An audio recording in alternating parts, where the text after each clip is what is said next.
The following is a presentation of the HAN Network, the leader for local news, sports, and entertainment in Fairfield and Westchester counties.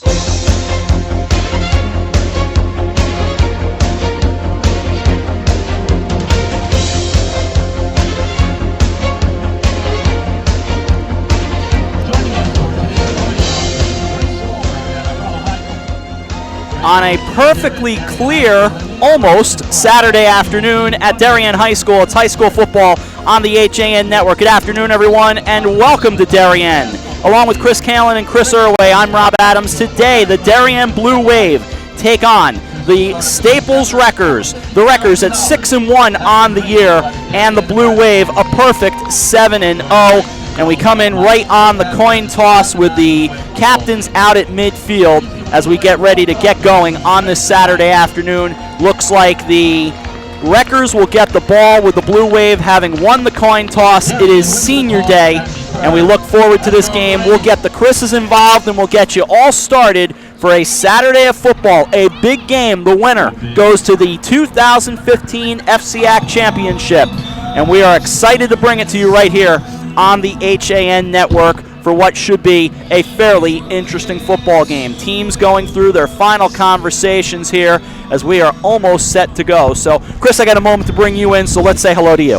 Thanks, Rob, and to everyone watching. This is going to be a very, very hard-fought battle. You look at a tale of two teams, really. Darien is at an easy road, an undefeated season. Staples has been tested in their past couple games. They were tripped up against Ridgefield. They are really a one-dimensional football team. They'd like to run the football, ground and pound, but today, against a very tough Darien defense, and especially Mark Ivanchek, the defensive end, who's going for the state record for sacks, they're going to need to put the ball in the air, and we're here at Darien, and it is windy. It is windy indeed. That will be a story for sure. We will pause and come back right after this. Darien and Staples. The winner goes to the 2015 FCIAC Championship. We're back to Darien right after this. You're watching the FCIAC on the HAN Network. When you experience a sports injury, you want to get better and fast. Coastal Ortho Express gives you direct access to orthopedic care quickly. Their physicians are fellowship trained in sports medicine at world-class universities and are also team doctors for area football teams. For specialized personal care of sports injuries, go to Coastal Ortho Express. Open Monday through Saturday in the iPark Building, 761 Main Avenue in Norwalk, or coastalorthoexpress.com. Coastal Orthopedics, keeping you on the move. It's time to come back to hometown banking, where people are taken into account, not just balances, where community comes first, a place where there's more than one kind of interest, where automation will never replace consideration, where they not only know your name, they know your dog's name too. It's time to expect more. It's time to bank well. Bank smart. Bank local. Bank well.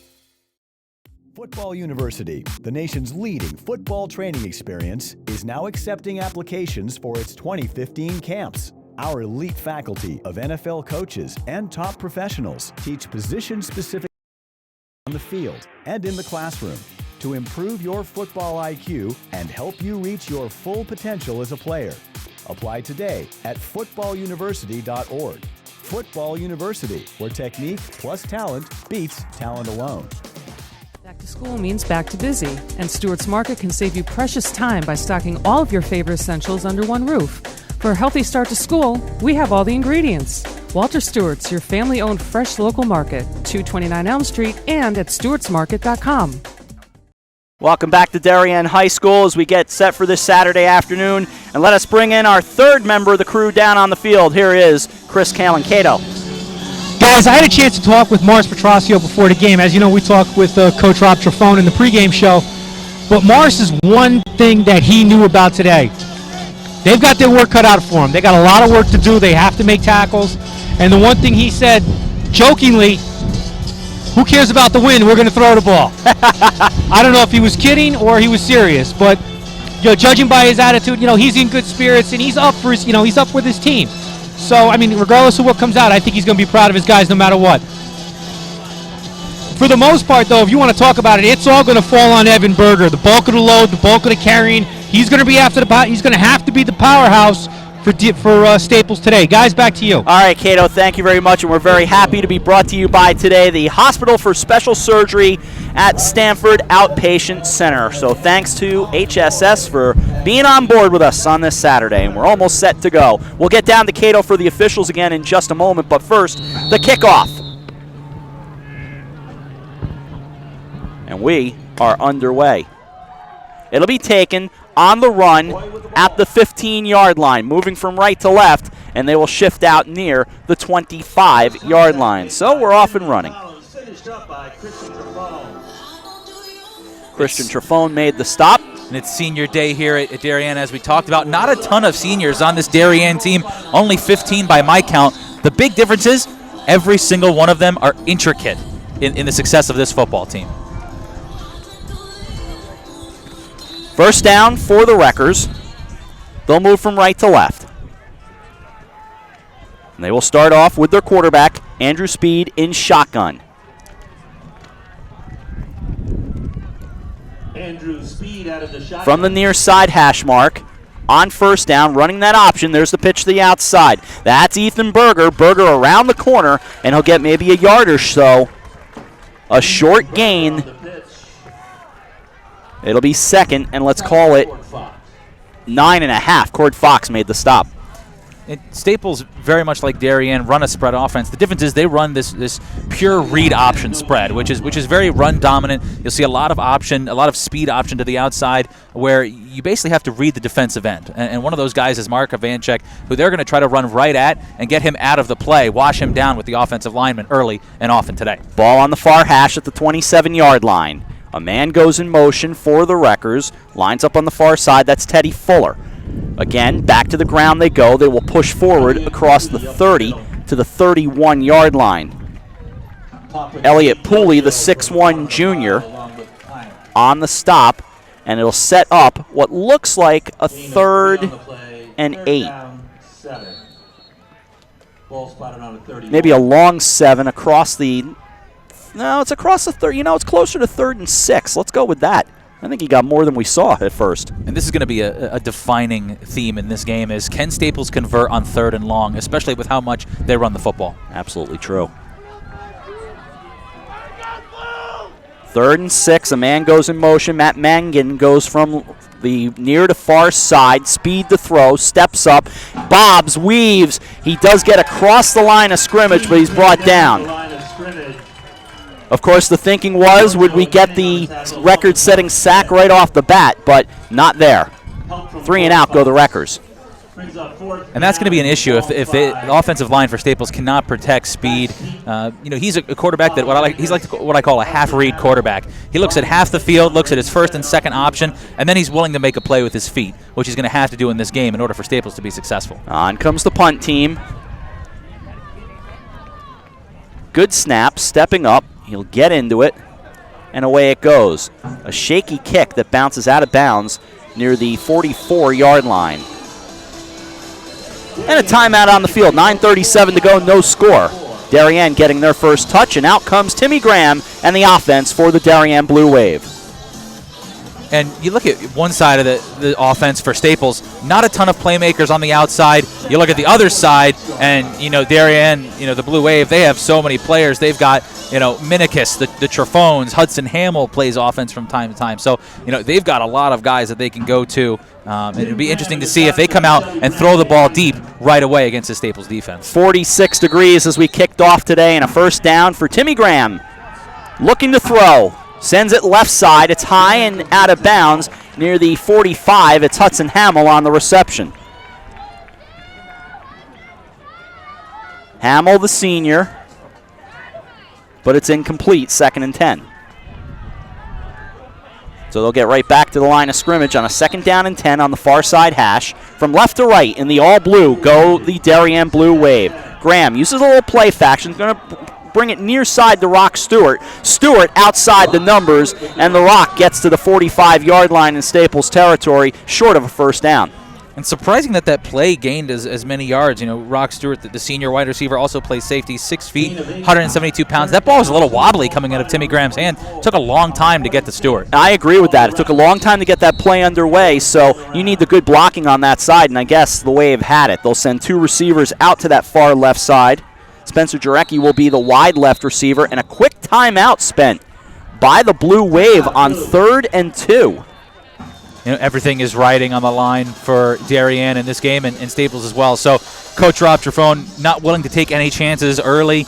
He is very confident that they can move the ball against this Staples defense, which has been pretty stifling for the most part. The past couple of games they've struggled, but only one loss on the season, that one trip up at Ridgefield. So Coach Trifone wants to make sure the correct play call is in Timmy Graham's hands. Cato, who are the guys in the striped shirts today?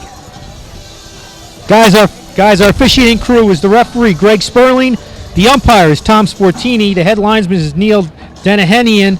The line judge is Chris Pinozzo. And the back judge is Kevin Mariconda. The veteran officiating crew, guys. Absolutely. We know all those names. Thank you, Cato. 3rd and 2 at the Wrecker 46-yard line. From the near hash, they'll go from left to right in the all blue with the white numbers.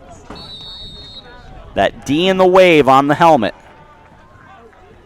And Jumpy off the left side of the line. Oh, boy.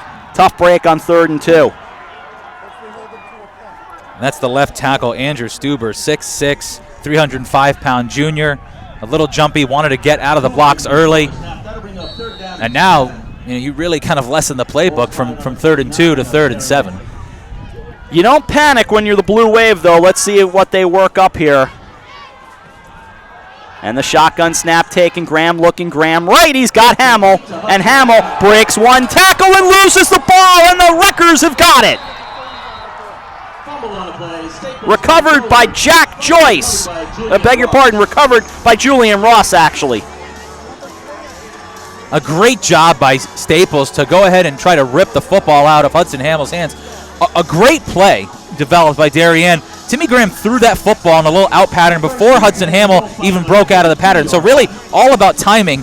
Perfectly timed. Great job by Hamill to break a couple tackles and gain some extra yards, but kind of held the football out kind of away from his body. Staples able to get in there and rip the ball right out. So a big momentum change here at the beginning of this football game. 8:44 to go in the opening stanza. No score and a first down at the 32 from the far to near side. A man goes in motion and Speed takes the snap. Does hand it off. Works it right up the middle for about a gain of 1 near the 34. That was Connor Adrian on the carry, the 5'11 senior. Two of the guys you'll see on the defensive line for Darien. One, Andrew Stuber, who the false start was on when Darien had the football, 6'6", 305. And also watch out for Justin Plank. He's defensive tackle, junior, 5'10", 300 pounds. So they have some beef up front on the defensive line. Going to be tough for the Staples offensive line to move them. 2nd and 9 at the 33. Go right back to the ground and almost slam down, but the effective ball fake moves right forward with Speed. Good job faking it. He gets a nice gain there, but it does bring up a 3rd down.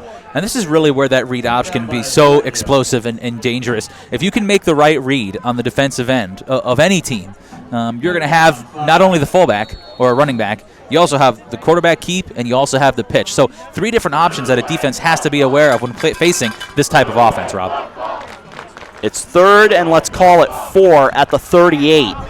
7.5 to go first quarter. Speed and shotgun with a man out to the left side. He takes it. Play fake. He's going to run it himself, bobbing and weaving. Looks like he is close to the first down from our perspective. Let's see if they give him forward progress at the 43. And they did. A first down. Stuber and Schmidt on the stop. And no one has ever doubted the legs of Andrew Speed. What people are concerned about is if Staples can throw the football, because the one thing we know is that the Darien offense is very explosive. They can put points on the board quickly, whereas Staples likes to, as I mentioned, ground and pound, kind of just dig into you and take long, time-consuming drives, take time off the clock, and make sure that Darien doesn't have the football on offense. A windy day could be as high as 25, 30 miles per hour with the gusts. First down at the Staples 43-yard line. Right back to the ground. They'll work it forward with Elliott Pooley. Pooley runs into a lot of players at the line of scrimmage, including Stuber. You know, Rob, we're kind of out in the sun here, but it's a 50-degree day. That feels more like 32, so that just tells you how powerful the wind is here in Darien. Absolutely. Morris Petrosio across the way, the head coach of the Wreckers, been there a long time. On the near side, Rob Trafone, who's been at Darien for a while now, but was with McMahon for many years, as my partner knows. Second down, rolling right. Here he comes. Oh, he broke free. Now Speed throws, and this is intercepted on an awful throw at the 30. Bringing it near side for the Blue Wave is Christian Trafone with a flag down at the end of the play. Speed's got to not throw that ball there. And the penalty is going to be on the other Trafone, Bobby Trafone, number 28. Basically a late hit, well, not too late, but on a defenseless receiver, Ryan Fitton, the tight end, 6'5", 230 pounds for Staples, so it's going to back them up 15 yards from the spot of the foul, but Andrew Speed just did not look comfortable throwing that football. Took him a long time not only to throw it, great job of evading pressure by Ivanchik, but you see two defenders and you've got one receiver. It was basically a one-man route. You have to just tuck that football and either get down or try to make the best of it with your feet. The sack record was waiting right there, but a good job by Speed to break out of it. Believe me, Rob, we will see history here just like we did last week. We saw a lot of history last week, 9 touchdown passes. Well, Michael Collins threw 5 more last night. And a little bit of confusion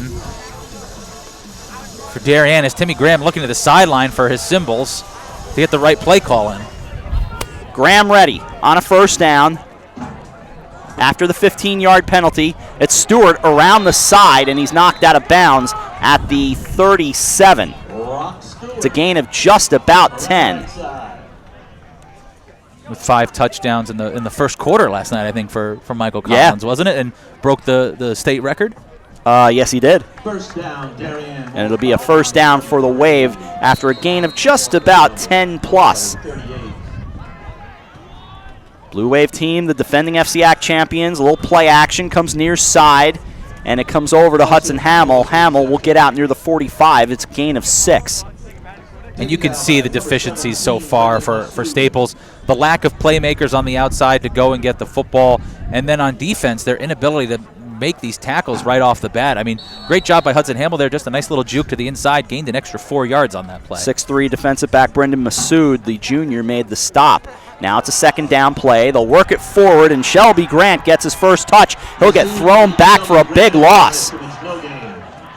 Great job by number 13, Riley Petta, 200-pound linebacker for Staples, filling his gap nicely and taking down Shelby Grant. They push the ball all the way back to the Blue Wave 41-yard line, setting up a 3rd and 7 on the near hash. Grant in the backfield alongside of Graham. Now Graham takes it, looks right, swings right, finds Grant out of the backfield, who will stretch forward for a first down near midfield.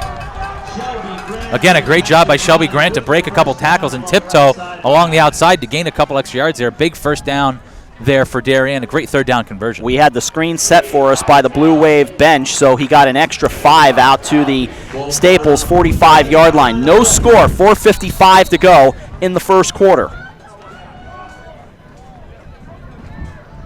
2 receivers go out to the left, 2 to the near side right back to the ground with Grant. Grant runs into a pile, does a spinorama, might have gotten an extra yard out of all of that. They will give him, let's call it 2, near the 43. What I think is great about this defense of Staples and coached by Mars Petrosio is, their defense is very good, very active.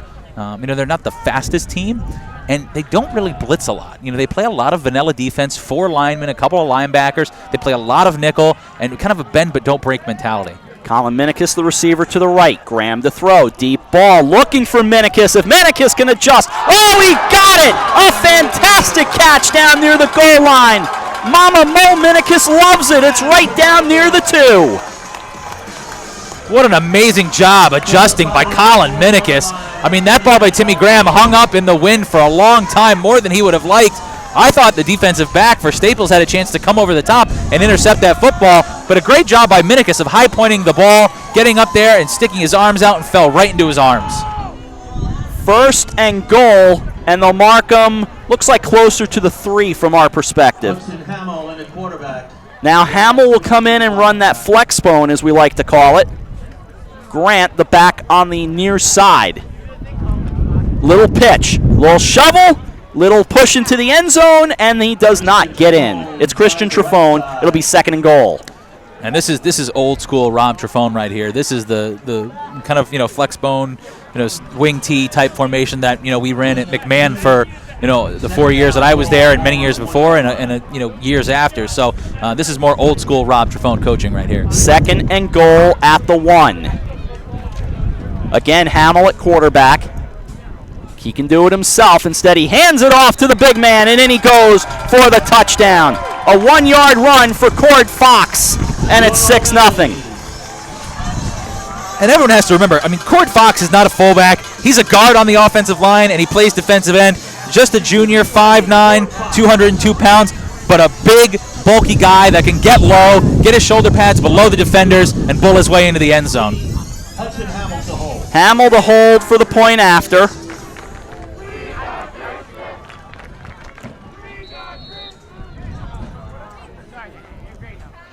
There's the snap, the spot. The kick is blocked. Kicked right into the line of scrimmage by Jack Griffin. So Darien has a 6-0 lead. 3:14 to go in the opening frame. We're back after this. You're watching the FCIAC on the HAN Network.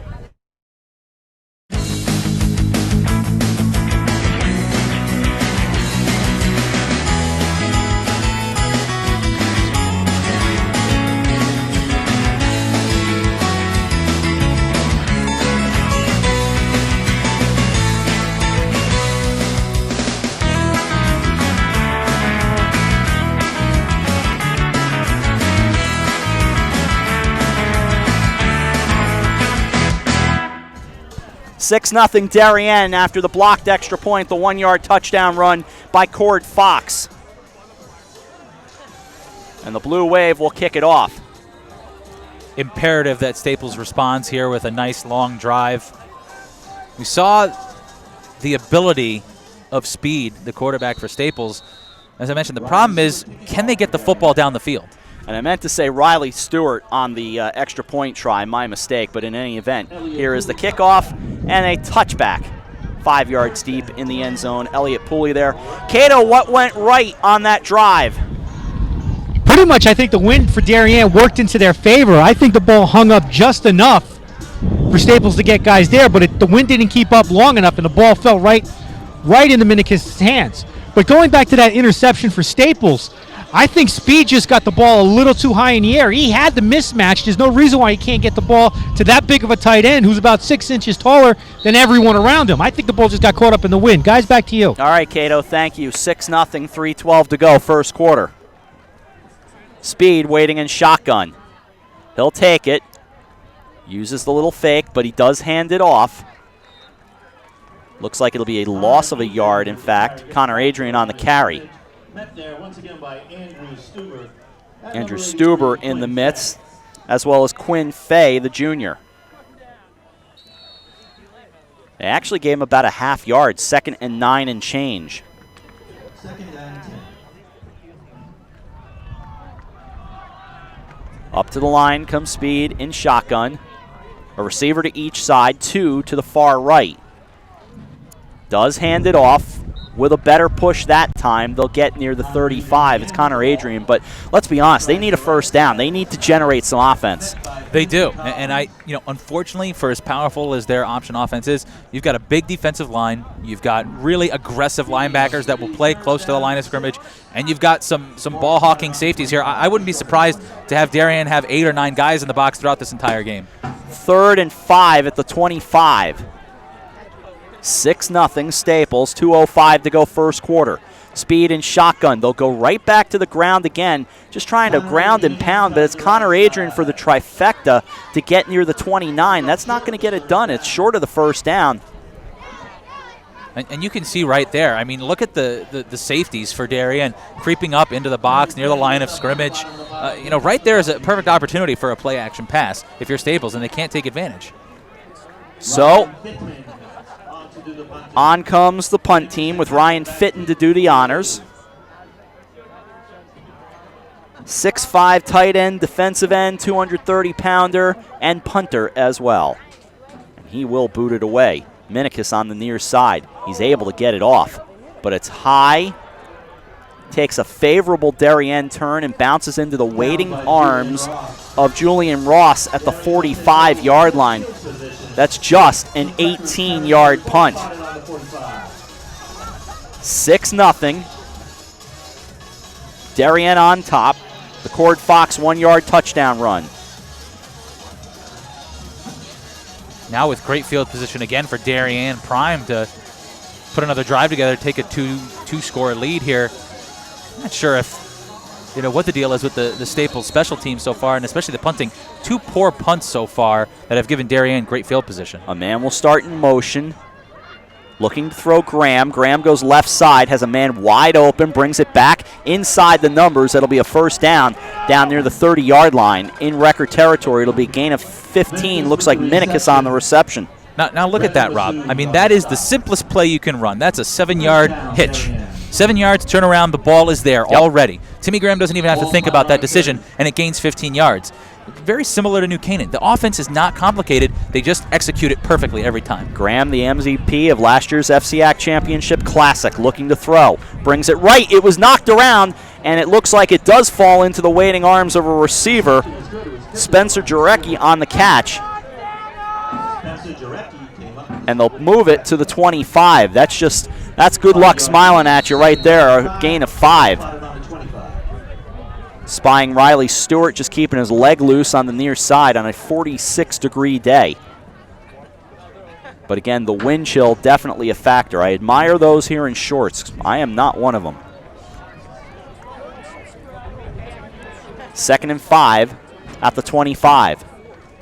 It'll be Grant, bouncing, bobbing, weaving, spinning, pushes on the last play of the first quarter. He'll get a first down across the 20 near the 17-yard line, and a good first quarter for the Darien Blue Wave. They'll take a 6-0 lead into the break. Chris, and I return to Darien High School right after this. Darien 6, Staples nothing as they go to the other side of the field. You're watching the FCIAC on the HAN Network.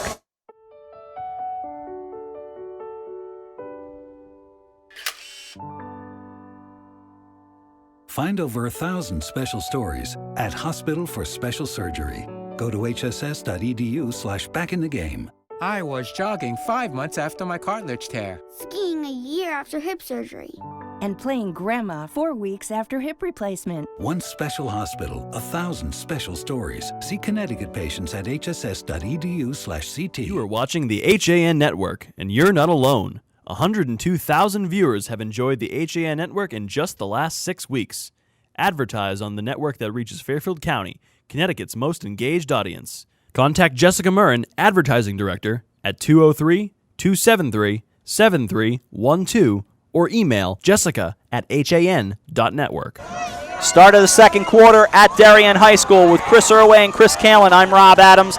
So happy to have you along on this Saturday afternoon. The winner moves on to the FCIAC Championship, the Golden 50th edition, coming up either next Saturday if Staples wins or on Thanksgiving morning if Darien wins. Darien would be aiming for championship number 6.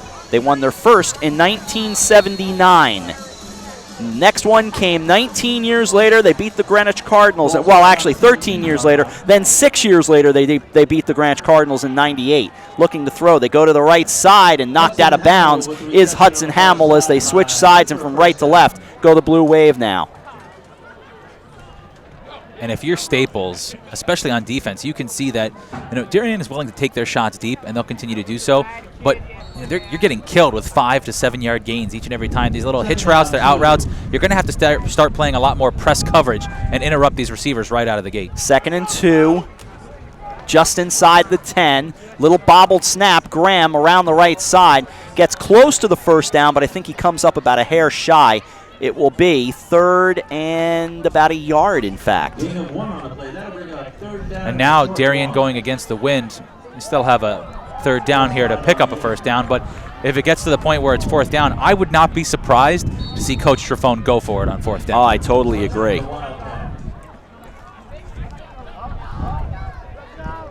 They have to get past the 7. It's 3rd and a yard at the 8. So they'll stack right up in the flex. Underneath goes Hamill. Hamill will give it to Trifone off the right side. Flag down. It is a 1st down, but it's coming right back in a hold. 3rd penalty against the Blue Wave. They have been hit now for 30 yards. Now Timmy Graham trots back onto the field, as well as Minikis, Rock Stewart. So now instead of 3rd and 1, 3rd and 11. We know out of that formation that Hamill can throw the ball. We remember in the FCIAC Championship game. Absolutely. That was one of the biggest plays of the year. So, Hudson Hamill is confident throwing the football, so you can really see anything when he's under center. As a duo, one of the biggest games you and I have ever called. What a thrill that game was to be a part of. Here's Graham to throw. Blitz coming, throws right side. It's high and incomplete, intended for Hudson Hamill. What fun we had last year on Thanksgiving morning. It was amazing, I'll tell you. Had to be the best game I've ever called. One of them, for me, one of them. It probably is in my top 10 somewhere. I was thinking about that, but I don't know where. I did once do a top 10, but boy, it's hard to rank them. Yeah. And now, Darien decides to go for it here on 4th down and 11. The wind too much for Riley Stewart. Interesting decision here from Trifone. 6-0. The Wave with the lead. Graham wobbling into the end zone. It is caught. Minikis dropped it. Incomplete. Oh, I can't believe it. I thought this ball was going to be intercepted, and the Staples defenders just completely lost the football, and it fell right into Colin Minikis' arms. Cato, you're an official at heart. You've got a good look. How did it look to you?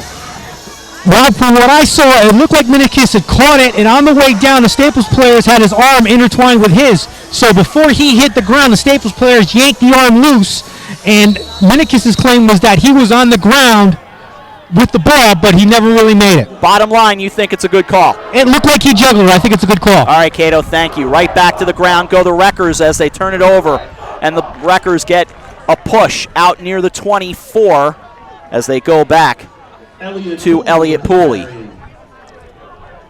So an opportunity lost there for Darien. And now, I would love to see Mars Petrosio and the Staples Wreckers get a little more tempo, a little more, speed into this offense, and start throwing the football, get aggressive. Everything is on the line in this game.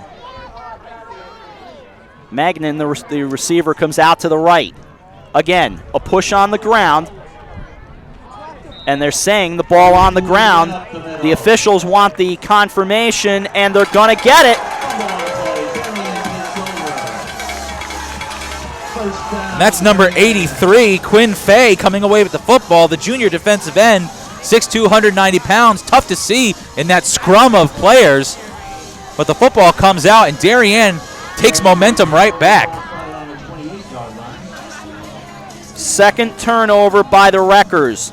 Points off turnovers so far for the Blue Wave, 6. There's a difference in your ball game. 10:02 to go before halftime. And a 1st down at the 28-yard line. Graham takes it, looking left, brings it left. Stewart makes the catch and is hit immediately. Nice defense by Thomas Moy, the 5'4" junior defensive back. Tell you what, Thomas Moy, just 5'4", 140 pounds, but he packs a wallop. But that is a big mismatch on the outside. I expect Darien to continue to try to take advantage of the size difference. 2nd and 5 after the gain of 5 near the 24. 9.5 to go in the first half, 6-0 Darien from the near hash. Graham to throw, looks, deep ball left side, adjusting, Minikis, touchdown! Rob, I don't know how I'm not a coach, but right there, the little stutter and go from Colin Minikis against who else? Thomas Moy. I said they needed to take advantage of it. They go right back to it, a little slant and go and an easy touchdown. Minikis burns Moy, an easy 6 for Darien. Think Trifone will hire me on his staff? Does he remember who you are? Probably not. Chris did play for Rob Trifone, and the Blue Wave will go for 2. So Graham in shotgun sends 3 receivers out to the right, 1 near side left, rolls the pocket right, rolling, fires, and throws it incomplete.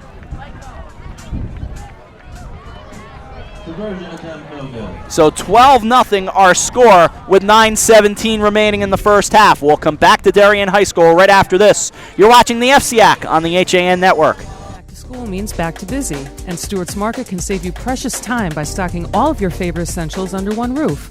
For a healthy start to school, we have all the ingredients.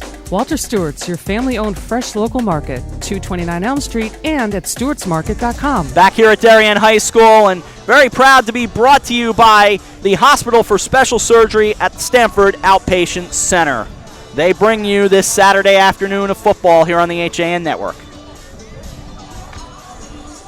So after Staples stops Minicus and Darien inside the red zone earlier, a fumble, an ill-advised fumble to say the least, inside your own red zone by Staples, and now Darien up 2 scores, granted only 12-0 as they miss an extra point and then do not get the 2-point conversion. We'll see if that plays a part in this game, but in order for it to really matter, Staples has to get more aggressive on offense. Well, they need a holder with the wind blowing. They might. Hamill's going to come over. Looks like he will tee it up. Glad I wore my winter coat today. Oh, yeah. Especially as that sun fades. Just happy it's an afternoon game. Yeah. Yeah. Here's a thought for you after the kickoff. Booted and right up into the wind. Taken at the 21 by Julian Ross. And a whistle very quickly shuts things down across the 25. And it looks like Ross kind of hesitated a bit, put his hand up to kind of signal a fair catch, and then decided against it, and the refs err on the side of caution and stop the play. How would you like to be at the 4 o'clock Ridgefield-Greenwich game with the wind and the sun going down? I'll take a hard pass. I think it's going to be a good game, too. I do as well. Almost tempting to stop by and see what goes on with the Cardinals and the Tigers. I'll be going home and turning on the Notre Dame game. Of course, I might wind up there, too. Yeah. Hang out with wife Jenna and baby Evie. Why not? How's she doing? Good. Fantastic. I do mean Evie, although I mean Jenna as well. Of course. Well, listen, it's not we have quickly realized it's not about us anymore. It is and it isn't. But you're right. You're right. It is fun, though. And now, Coach Trifone having a word with the officials over something. He's upset about something. Cato, any sense?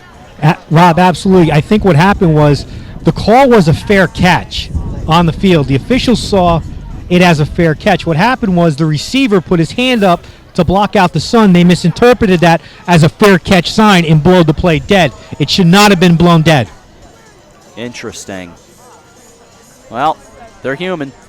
By the way, I want to make sure we take a moment, and maybe we'll wait after this play, but we'll wait until after the play. It'll be a first down near the 25-yard line. 9:13 to go in the first half. 12-0 Darien. Speed in shotgun. 2 receivers near side right. Speed hands it off, and it gets right back to the line of scrimmage. The Wreckers have got to come up with something else. Either that or they just got to break through the Blue Wave somehow. Before the game, they took a moment to recognize the events that happened last night in Paris. Absolutely devastating, horrible news coming out of Paris, and I'm sure we all watched the coverage. And certainly our hearts are with the good people of France, certainly thinking of them today, and certainly, wow, sad and devastating news. Pass complete on the far side to the 30, but you just got to pause for a moment, and, you know, it's sad. Let's be honest, they're our oldest ally. They are. And, you know, to have this occur and, you know, the tragedy and the madness that happened, and to have, France closed their borders for the first time ever. Yeah. Unbelievable. And our prayers go out to them. We are thinking of them today. 3rd and 5 at the 30. Speed to throw, rolls right, still rolling.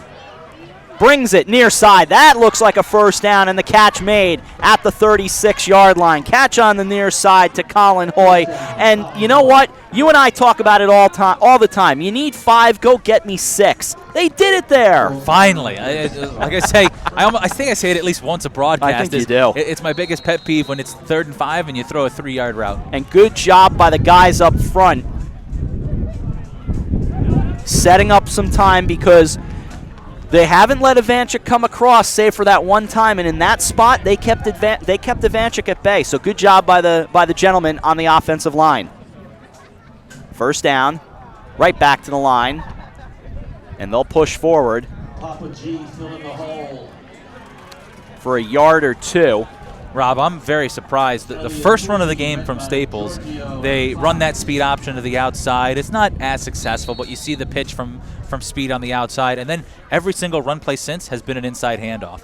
I mean, there hasn't been they're not even sniffing the quarterback run if you're Staples. So I'm surprised they're not mixing up their runs a bit more with, the running back, the quarterback, the pitch man. I'm surprised it's kind of just one-sided right now. Pooley for a gain of 2. 2nd and 8. Again to the ground. Pooley spins. And you know who has been a non-factor, if not in the game, has been Ethan Berger. Yeah, Ethan Berger, the leading rusher for Staples, has really not had, I don't think he's carried the ball once.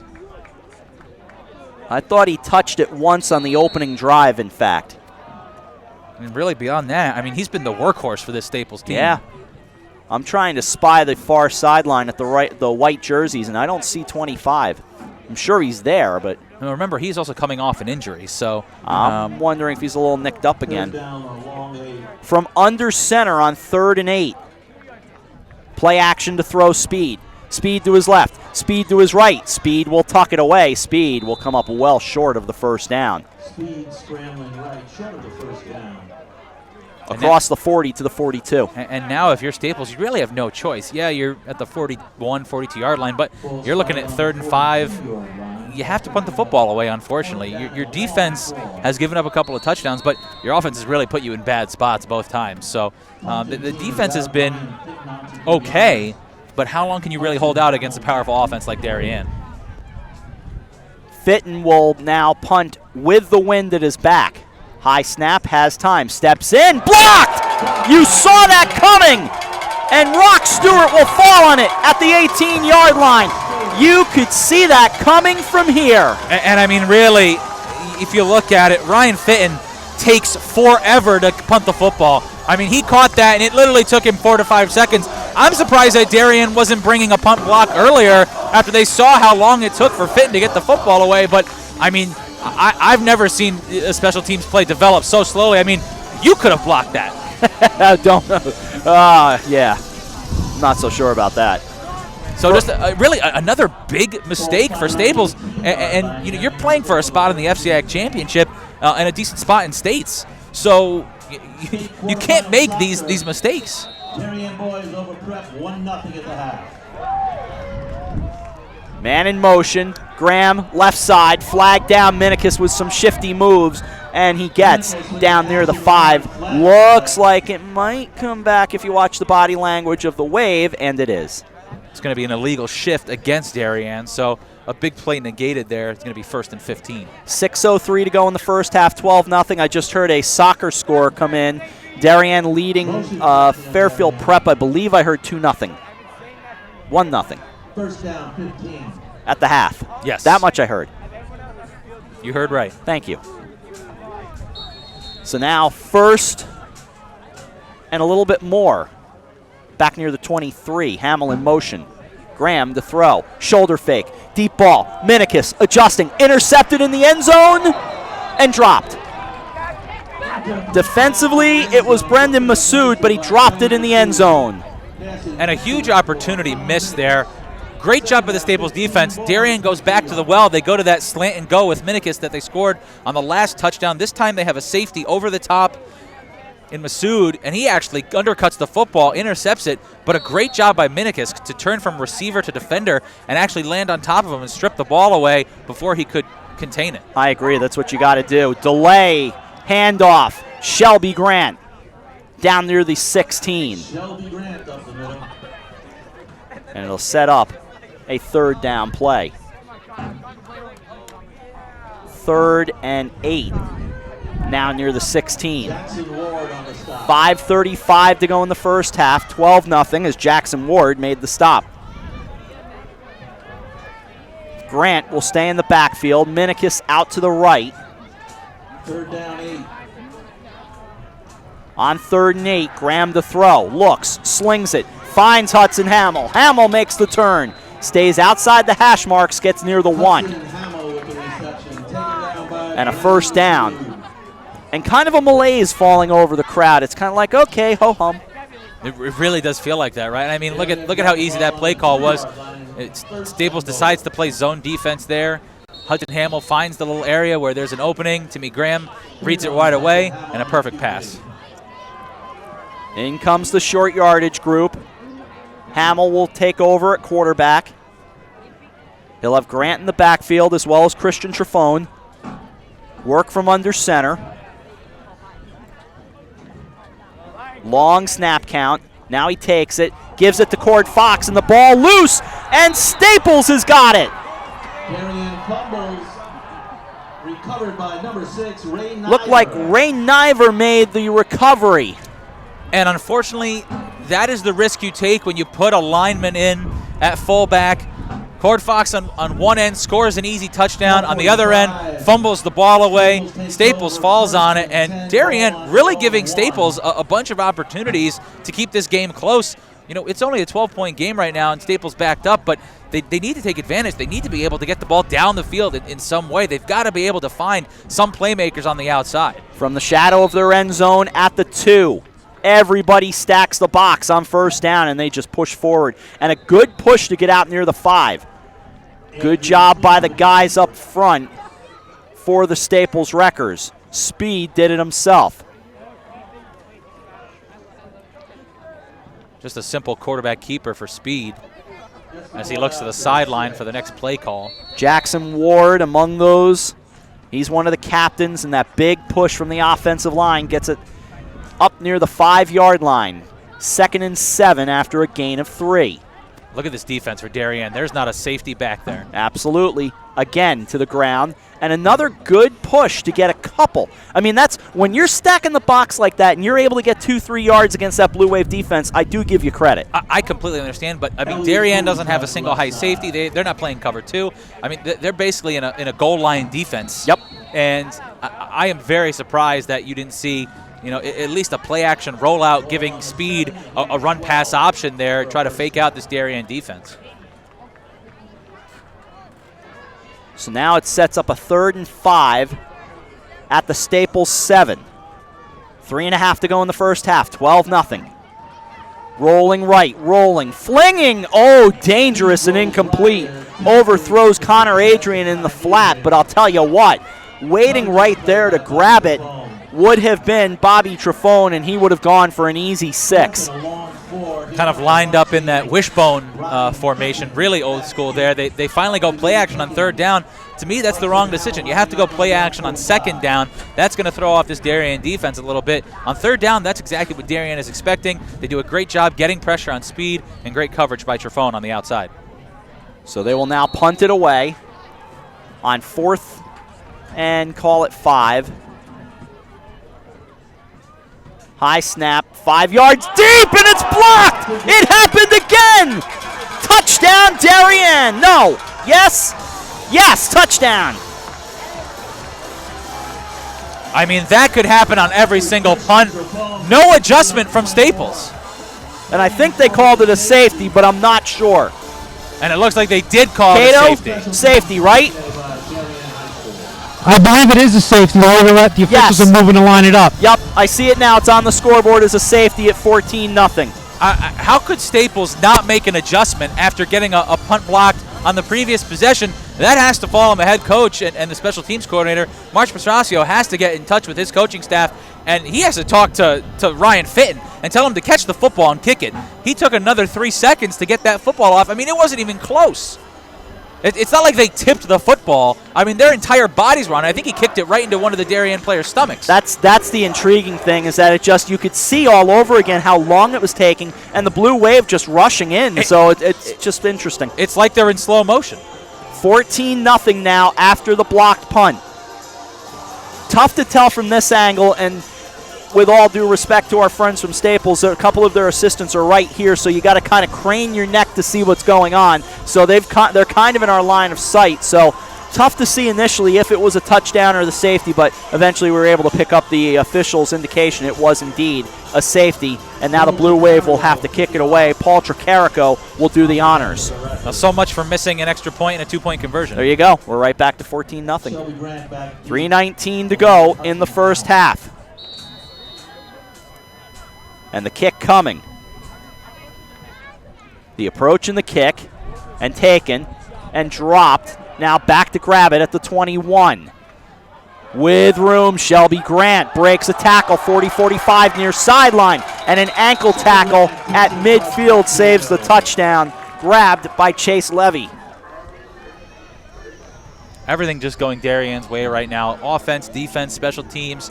The offense for Staples has been completely stagnant. The special teams has been even worse. Their defense is fighting. Yeah. And that's one thing that we can say about them in every game. The Staples defense is doing its job.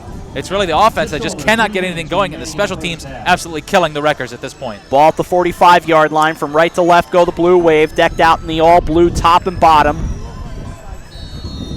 White numbers, names on the back of the jerseys. Hamill in motion. Graham to Hamill in the flat, waits.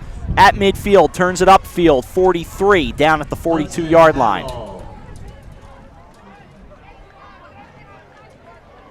Taken down by Julian Ross. Julian Ross on the stop. Gain of 4 on the Second and 6 at the 41. Second down, 6. 14-0 now as a result of the safety. Cord Fox and Colin Minikis the touchdowns for the Blue Wave. 2:35 to go in the first half.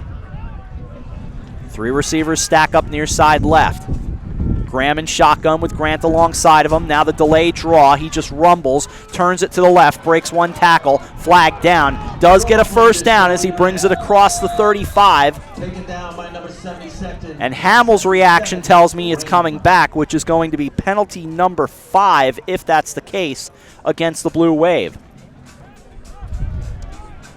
And it's a personal foul. Yeah, it's going to be a personal foul against Darien. Yep. A helmet-to-helmet hit. Yep.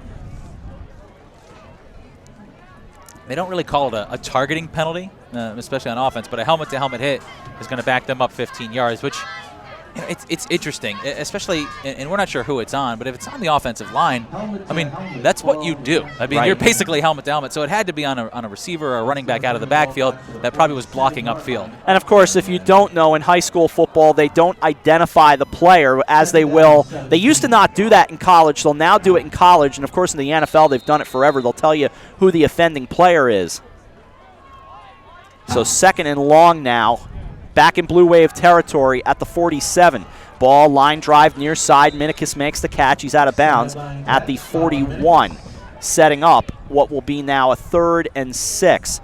They may tell the coach, 25, if he does it again, this is what happened. Right. But unless we see it up here, it's not always obvious to pick it out.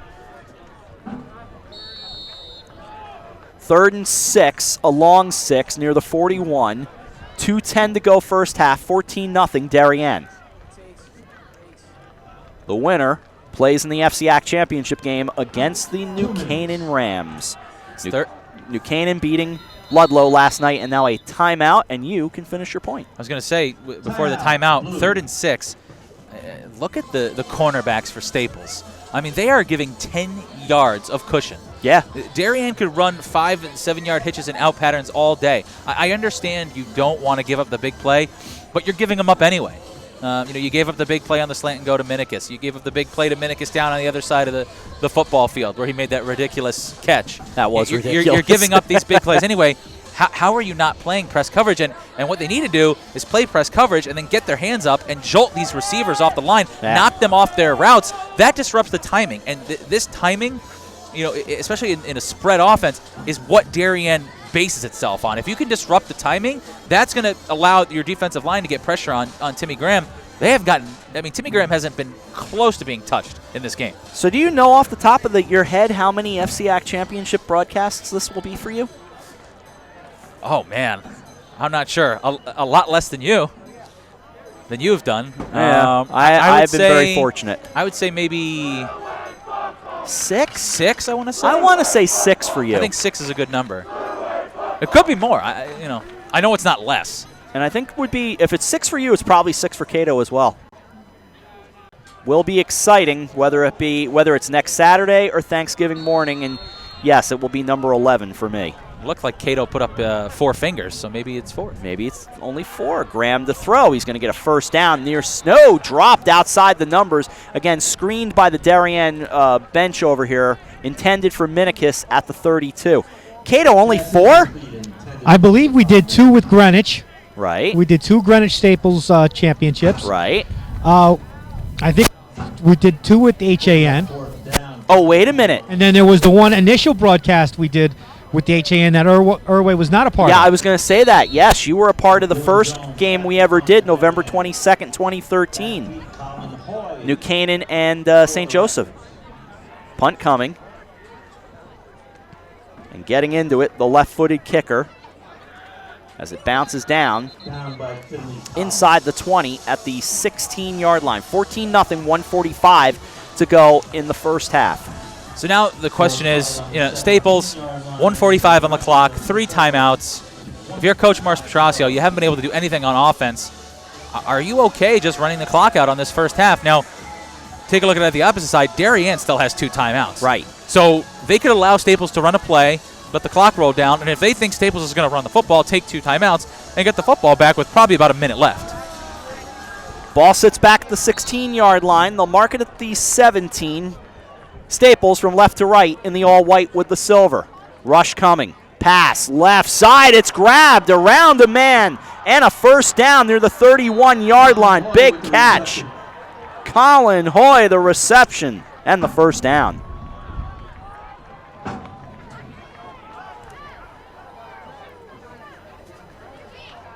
Right back up to the line of scrimmage. 1:37 to go in the first half, 14-0. Of course, the clock stops on the first down. Speed rolls the pocket right. Here comes Ivanchik, but he throws it, and it's high and out of bounds.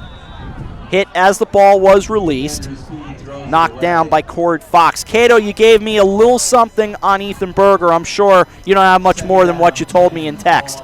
Rob, pretty much what it is, Ethan Berger's been sitting on the bench since that first drive of the first quarter, and he has ice on his right knee. That's the only information I have. Guys, back to you. Cato, thank you. Ball will get moved back to the far side hash. 2nd and 10 at the Staples 32. Tough to beat Darien when you're at full strength with your best player. Try to do it without it. 1:28 remaining first half. Little delayed handoff, very minor delayed handoff to Connor Adrian. Runs it right into the line of scrimmage, and you probably have to stop the clock if you're the Wreckers. You have all 3 timeouts, and they will do so right here. So a timeout spent by the Wreckers. Scoreboard indicates that the Blue Wave still have 2 timeouts, but they've taken 2 timeouts. It's interesting. Yeah, it's definitely not updated. Okay.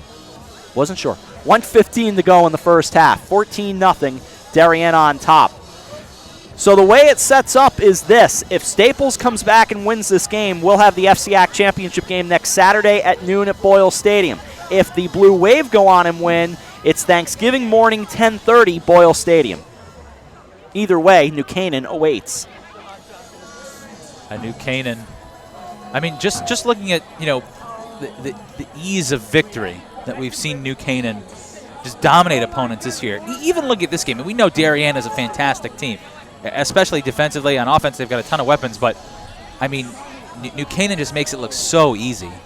with Michael Collins at quarterback, and you've got Kyle Smith and the Cognetas, kind of very similar to how you have the Traphones here, and Shelby Grant and Minikis.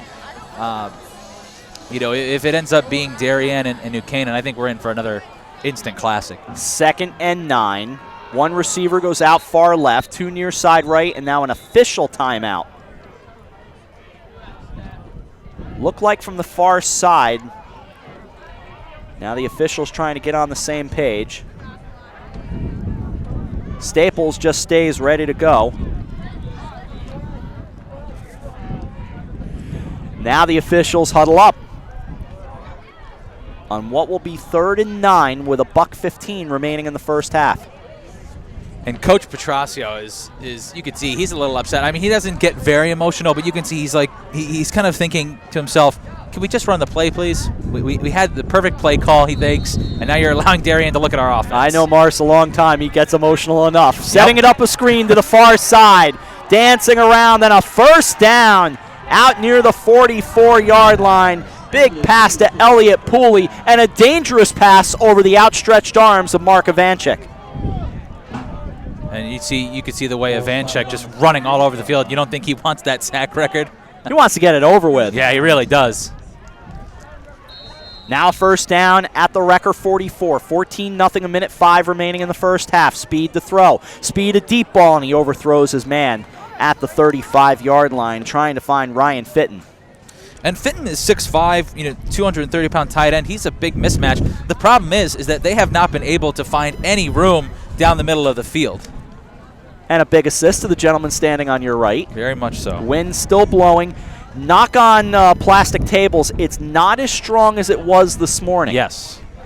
Because while we were setting up over on our control table, our production table, there is a monitor over there that they use to check out all the cameras.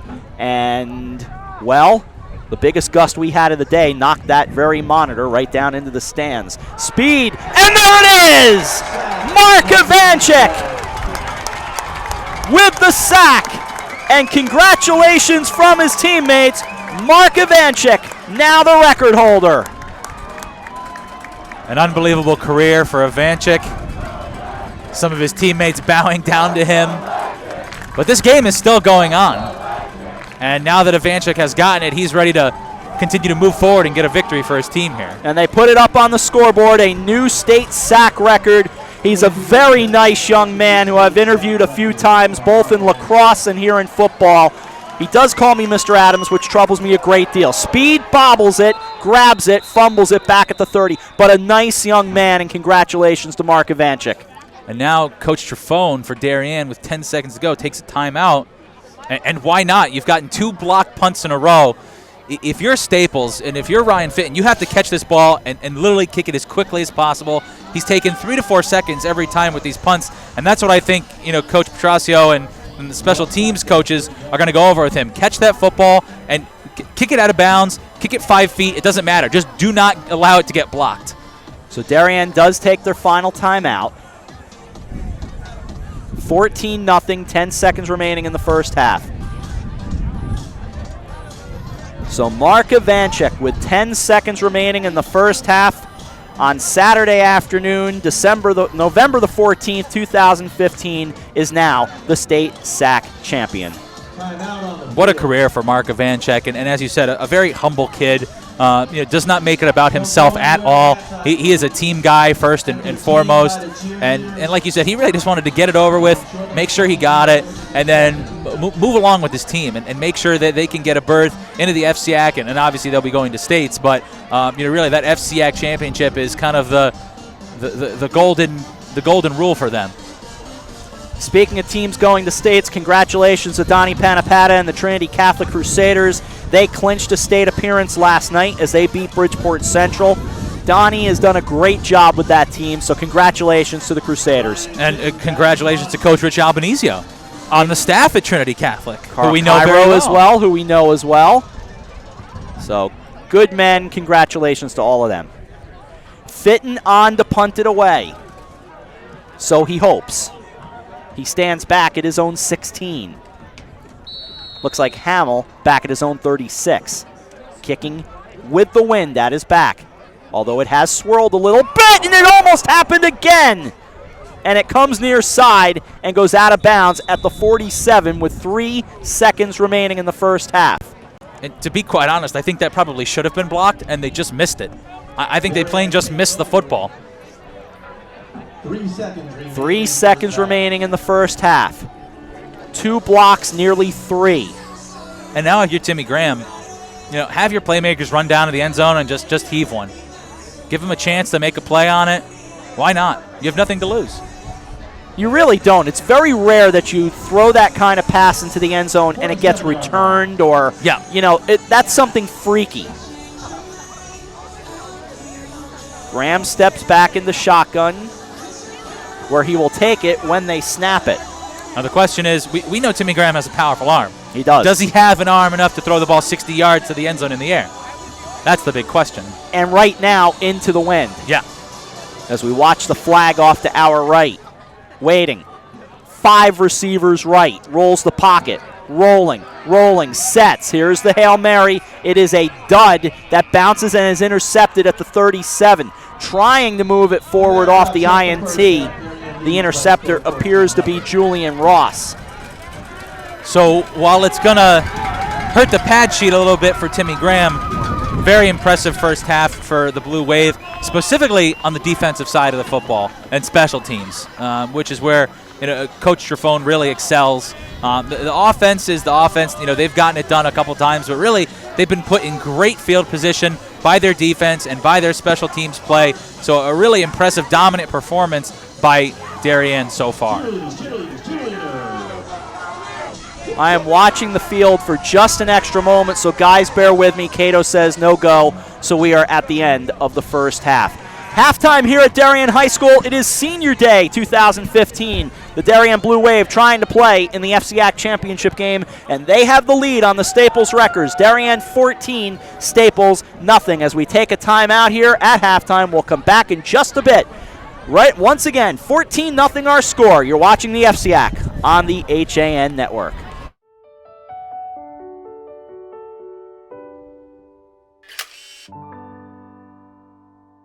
Find over 1,000 special stories at Hospital for Special Surgery.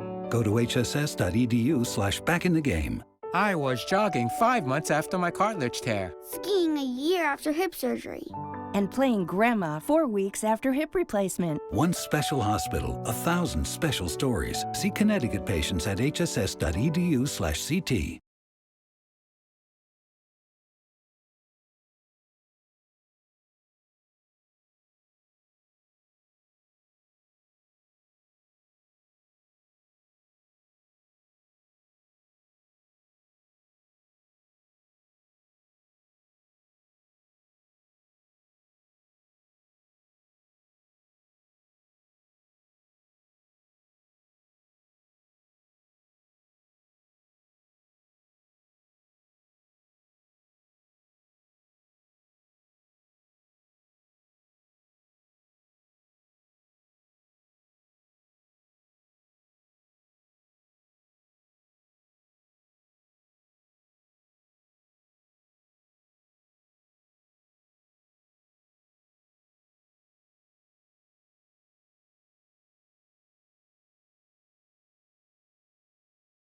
The fall bite is heating up. Albies, bonita, blackfish, alligator blues, and stripers are following the large schools of bait in the Long Island Sound. This is the time to visit the New England coast, and the Dock Shop can get you outfitted with the latest fishing gear, jackets, hats, gloves, and fleece. Boater, beach bum, fishermen simply love the New England coast. This is a unique place to shop. The Dock Shop, now in 2 locations, 51 Tokenique Road, Darien, 609 Riverside Avenue, Westport, or on the web, dockshop.com. Football University, the nation's leading football training experience, is now accepting applications for its 2015 camps. Our elite faculty of NFL coaches and top professionals teach position-specific on the field and in the classroom to improve your football IQ and help you reach your full potential as a player. Apply today at footballuniversity.org. Football University, where technique plus talent beats talent alone. It's time to come back to hometown banking, where people are taken into account, not just balances, where community comes first, a place where there's more than one kind of interest, where automation will never replace consideration, where they not only know your name, they know your dog's name too. It's time to expect more. It's time to bank well. Bank smart. Bank local. Bank well.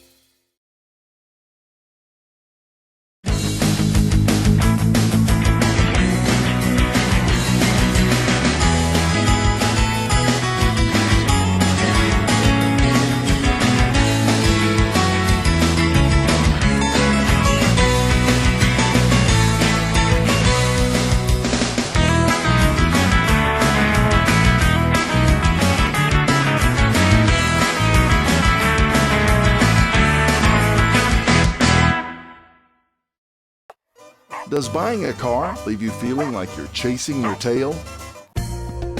Head straight to Pamby Chrysler Jeep Dodge and Ram and take car buying in a whole new direction.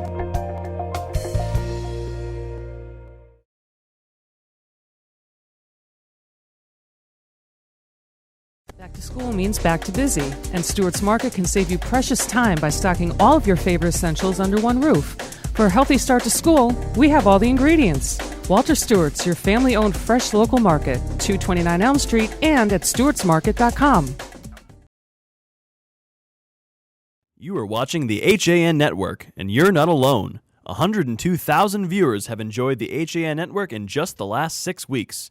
Advertise on the network that reaches Fairfield County, Connecticut's most engaged audience. Contact Jessica Murrin, Advertising Director, at 203-273-7312 or email jessica@han.network.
Welcome back to Darien High School with Chris Kale and Chris Erway. I'm Rob Adams. 14-0, Darien leading Staples.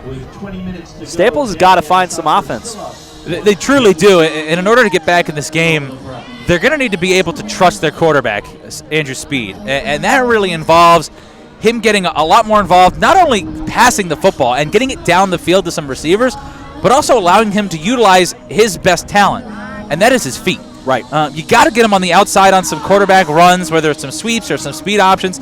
Every single run beyond the first drive, which had Ethan Berger in it, that first play, Speed took off, ran that speed option, gained a couple yards. It wasn't effective, but you need to have that variety, especially when you're a spread option offense that basically only runs the option. You have to be able to have 3 separate attack points: the quarterback, the running back, and the pitch man. You have to be able to have all those to confuse the defense. All they're doing right now is basically, it's almost like running ISO out of an I formation. They're just handing the ball off, kind of running into the line of scrimmage, and this big defensive line of Darien is just closing up the gaps, and the linebackers are making every single play. So if you're Staples, you're playing for everything. A shot at the FCIAC Championship against New Canaan is on the line. You have to throw everything out there. Throw caution to the wind. Throw the ball downfield. Worst comes to worst, it's intercepted, and you're going to get the ball back eventually. But you're already down 2 scores. You're down 14-0, and this Darien offense is not going to take the pressure off you. They're not going to take the gas pedal down. They're going to try to stomp on your throats here in the second half. So if you're Staples, you have to get hyper aggressive and play solid defense still, but you have to be able to get the ball downfield to some playmakers. Pete Paguaga reporting that Timmy Graham has 169 passing yards at the half with a touchdown. Colin Minnick has 4 catches for 91 yards. And, of course, if you didn't catch the first half, Mark Ivanchek has set the state sack record. Congratulations to a very nice young man. Cato, before we get going, what's cooking? Honestly, I could just say maybe if State get a punt off cleanly, this is a completely different game. I mean, it's pretty much came down to just the special teams play not doing very well for Staples. That's been the thought on their side. Even with Berger out. Guys, back to you. Cato, thank you very much. Second half getting ready to get underway. Very succinct thoughts from Cato Kalin down there. I love it. Paul Tricarico, the senior kicker, will do the honors to get us going in the second half. And a whole bunch, I love this in the Darien students section. They all dressed, of course, in blue. A bunch of New York Rangers jerseys in that section, as well as a Daniel Sedin Vancouver Canucks jersey, of all things. Also known as sweaters, as we love some hockey. Hamill watches it, bounce out of bounds at the 4. Is that a Yandel jersey? Yes. There's nice. a Yandel jersey nice. over there. I love the Marian Gabrick one. That is different. Very nice. Got a Gabrick jersey. I saw Marty St. Louis. Yep, a Marty St. Louis and a Ryan Callahan. And we miss Callie in New York. I absolutely do. So of those sweaters, 3 of them are former Rangers? Former Rangers, yeah. Yandel, Callahan, and Gabrick, Callahan, and St. Louis. Yeah, I'm not sure that people expected them to be former Rangers at this point, but St. Louis maybe, but due to retirement. Yeah, due to retirement. Well, Gabrick went on to the Kings and won a Stanley Cup. Yeah. Became a real playmaker, found almost a fountain of youth out in L.A. People do when they move to the West Coast. All right, we'll kick it off all over again as the Blue Wave accept the penalty. And by the way, yes, they heard everything we were saying over there, and they all appreciated it. First penalty against the Wreckers. So, second half, take 2. Tricarico in the approach. This is a better boot. A spinner that's taken by Hamill at the 15. Starts to his left between the hash marks.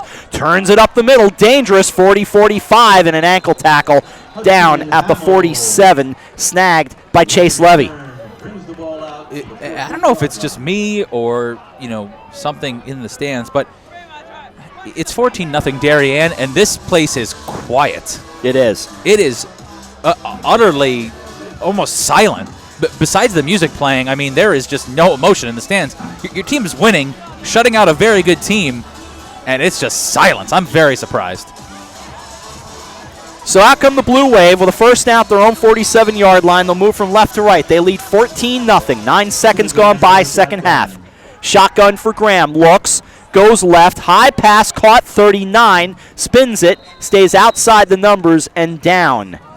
Down goes Nick Green.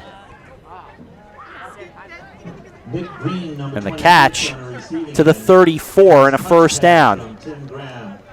First down, Darien. Graham, one of the captains for this Blue Wave team with Colin Minikis, Hudson Hamill, Christian Trefone, Bobby Trefone. It is all in the family with the Trefones here at Darien. First down to 34, looking left, firing left, wide open Minikis, outside the numbers to the 17. Tackled on the far side by Thomas Moy and a first down. You have to love the job by Timmy Graham. I mean, he stared down Hudson Hamill in the flat and almost baited the Staples defenders to move forward, and that left Minikis wide open in about 15 yards down the field. So great job by Timmy Graham of baiting the defenders for Staples to move in closer to Hudson Hamill. A gain of 17. First down at the Staples 16. Little pitch near side. Shelby Grant bobbing and weaving. Bounced off one tackler, then spins forward toward the 10 with a big push at the last minute. How much of an underrated player and just a workhorse is Shelby Grant? Oh, he's good. Everyone talks about, Minikis and Timmy Graham and Hudson Hamill, and all well-deserved because they're great players. But, this offense really does revolve around Shelby Grant and his ability to get the running game going. And he runs hard and low every single play. And that is, a credit to his work ethic, which is second to none. First down at the, second down at the 10, 2nd and 4, let's call it. Graham to throw, looking, fires left, had a man and it bounces incomplete. Trying on the far side, looked like Max Grant on that left side of the end zone. So 3rd and call it 4 at the 10. Max Grant.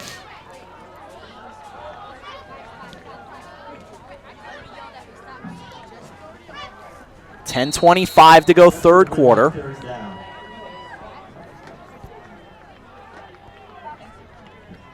Two receivers to each side. Minikis and Hamill, the receivers near side. Grant stays in the pocket, fires, got Minikis spinning at the goal line. He's going to come up just a hair short at the 1. But it's 4-down territory and a first down now. Now the question is, from what we've seen, and it looks like they're going to send in the heavy package here with Cord Fox fumbling on the 1-yard line in one of Darien's previous drives. Would we see that same kind of big flex bone formation? And we do see it with Cord Fox in at fullback again. And you also have Ivanchik on the left side of that line. Hamill, under center, loses it and falls on it back near the 4.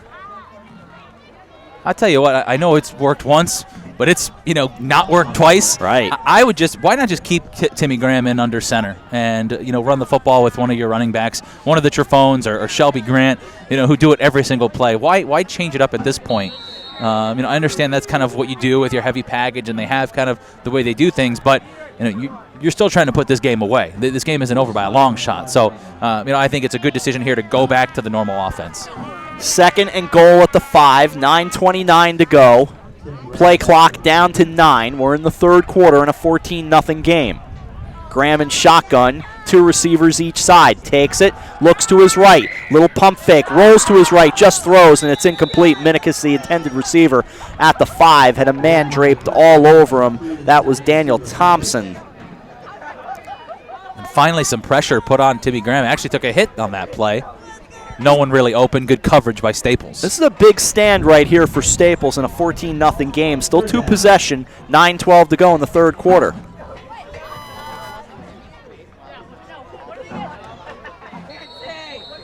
Ball sits on the 5. The tag team direction combination of Eric Gendron and A.J. Simonowski. 3rd and goal at the 5. The Blue Wave looking for more. Looking to throw. Flipping wide open. Colin Minikis. Touchdown.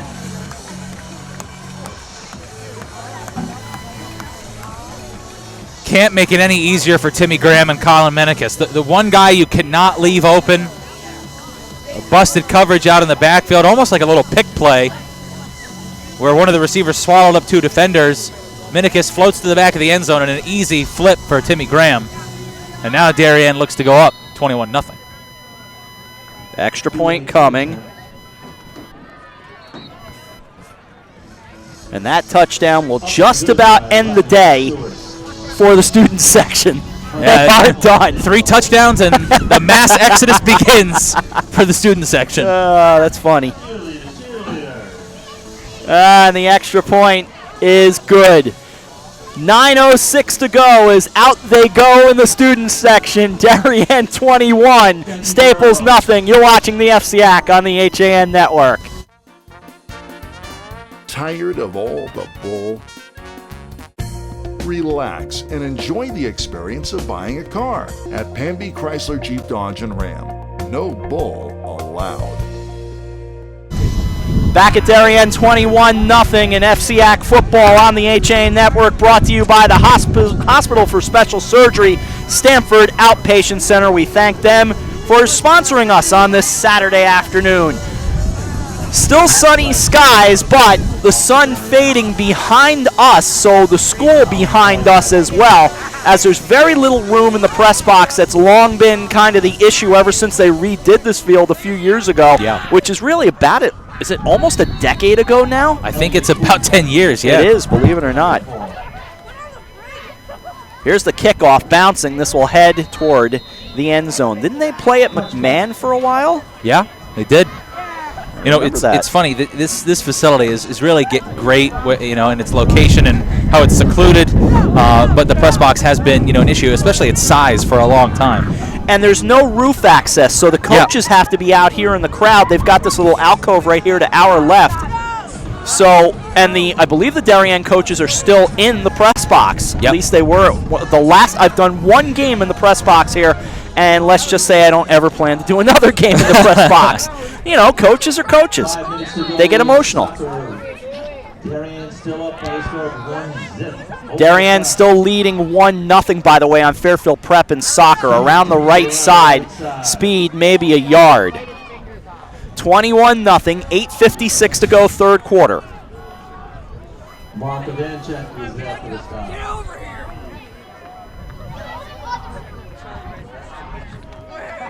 Second and 10. Gain of 1 on the play, second down, 9. Now the official or the PA announcer saying they got a yard. So, from my perspective, I will happily give them that. 2nd and 9. Right back to the ground they go, trying to push forward with Connor Adrian. Tries the middle of the Darien line. Well, a little something there as they get out near the 25, bringing up third down. But as the sun fades back behind us, you can feel the chill. Yeah, you can feel the chill here. You know, with the wind as it's kind of whipping around. But now a really important 3rd and about 6 here, as Staples desperate to convert here and try to put together a nice long drive. Ball on the 24, 3rd and 6. Speed to throw. Speed over the middle. Had a wide open man up the seam across midfield, and I think that's the first time today. Elliott Pooley to the Darien 46. The only way they've had the ball across midfield is if it was on one of the turnovers, and that's the best I can think of. That is it. I mean, that's the biggest play of the game for Staples so Absolutely. First down for the Wreckers. Fairly desperate straits now, down 21-0 with 7:35 to go in the third quarter. As this crowd thins down and becomes largely parents and younger kids, right back to the ground. The Wreckers will push for 3 to the 42. You know, 9 guys in the box for Darien. I'm surprised Staples is even able to get. Yeah. You know, actually, looks like they're giving him a lot more than 3 yards. Yeah. Looks like they gave him about 6 yards. So, Adrian, to the 41, I agree. A good push by the offensive line of Staples up front. You know, their deepest, push into Darien territory so far without the help of the turnover. 6:52 to go, third quarter, 21-0 Darien leading Staples. A berth in the FCIAC Championship game on the line. Waiting, taking, giving. It's Adrian from the looks of it, and it is. He'll get to the 40, maybe the 39. They'll give him forward progress to the 39.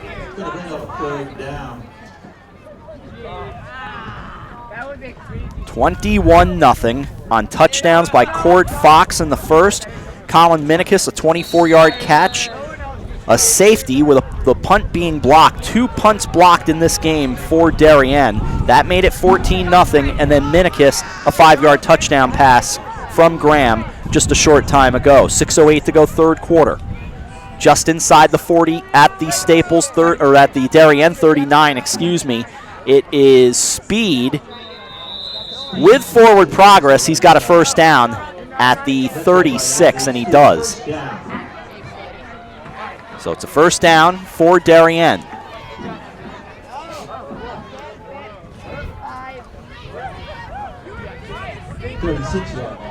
You can just feel it dropping.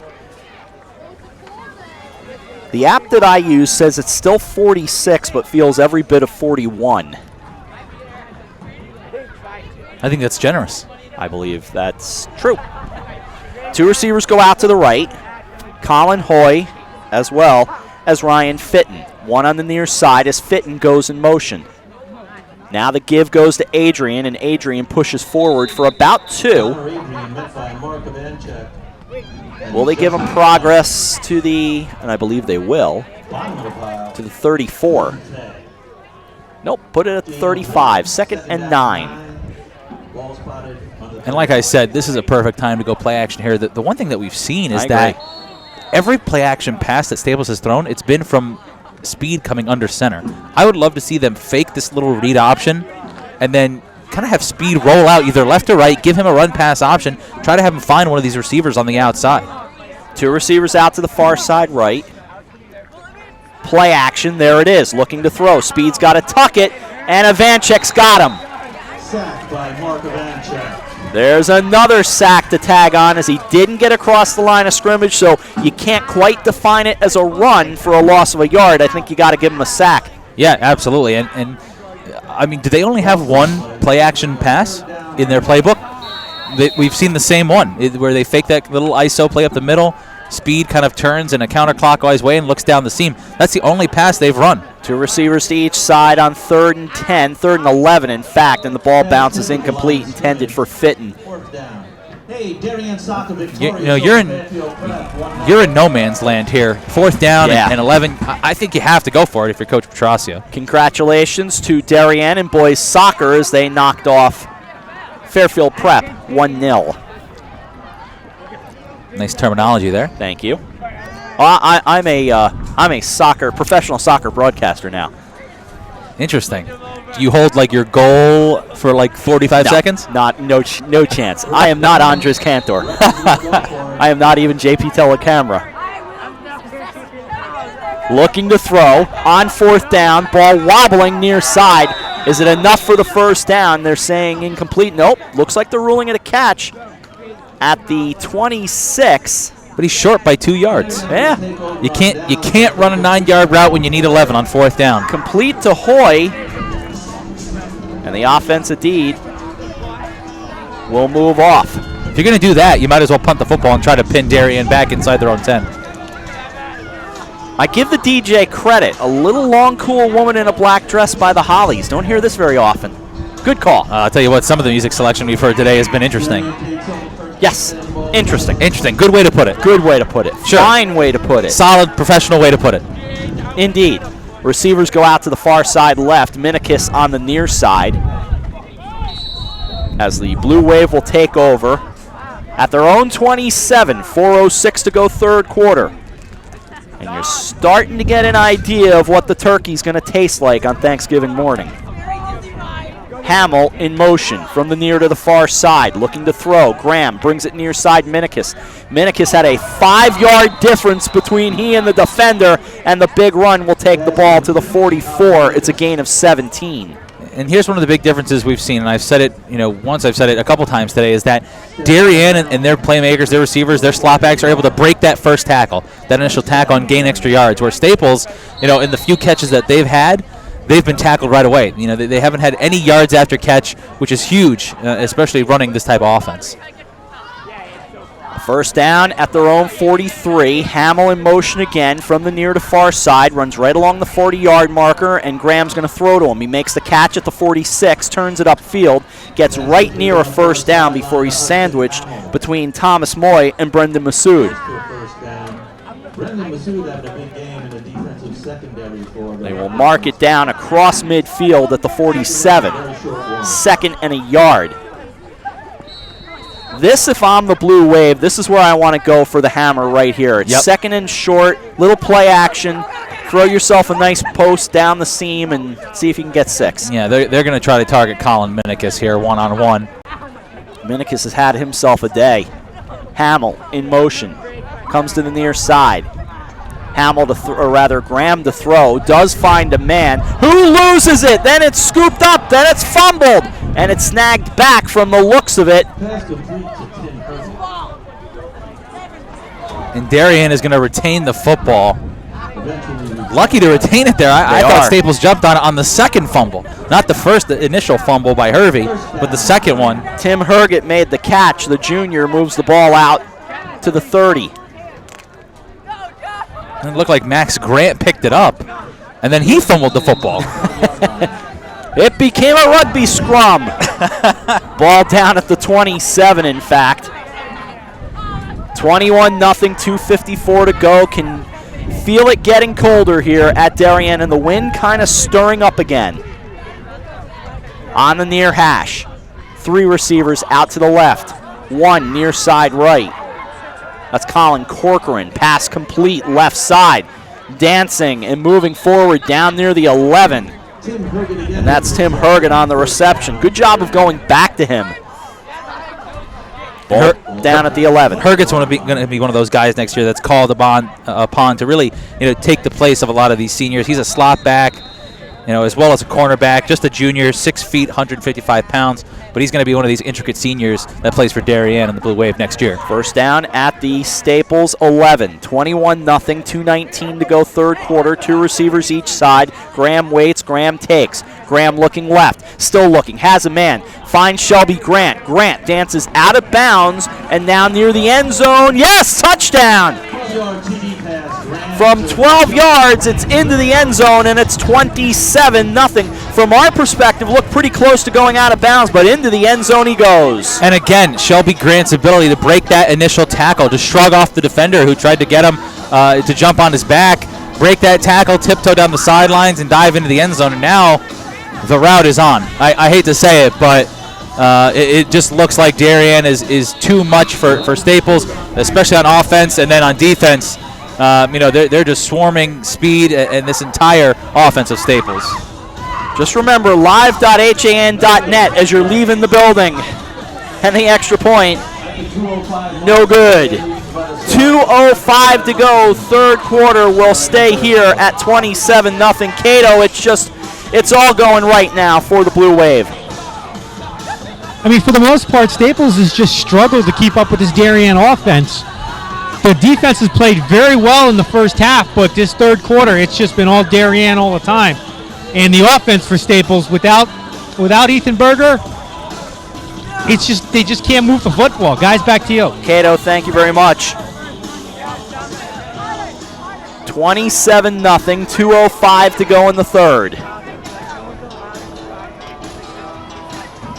And the question now becomes, with 2 minutes left here in the third quarter, a 4-touchdown lead. You want to, Coach Trafone said it in game day. They've been lucky to not be hit by the injury bug.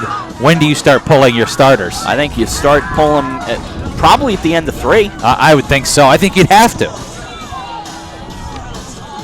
Style points only count for so much. The polls are going to look at this and say, even if Staples does put up a couple of touchdowns in garbage time, they're going to see a 27-0 lead at the end of 3 quarters and know that Darien dominated this football game. Here's the kickoff, spinning down to the 11.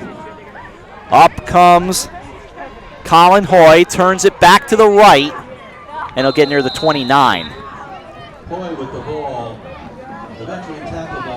27-0, 1:55 to go in the third quarter.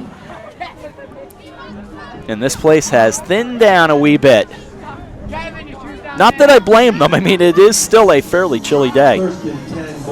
Temperatures are supposed to climb back up a little bit as we get into the week. Low 60s, I heard. That's what I heard as well. Pretty nice for mid-November. Definitely take that in mid-November. On first down. And Speed goes down. Snagged in the backfield by Mark Schmidt, the senior outside linebacker. That's a loss of 5. Loss of 4 on the play. Indeed, next Saturday, which would have been the FCIAC Championship game, but now looks like it will not be. It will be the second anniversary of this little adventure we're all in on.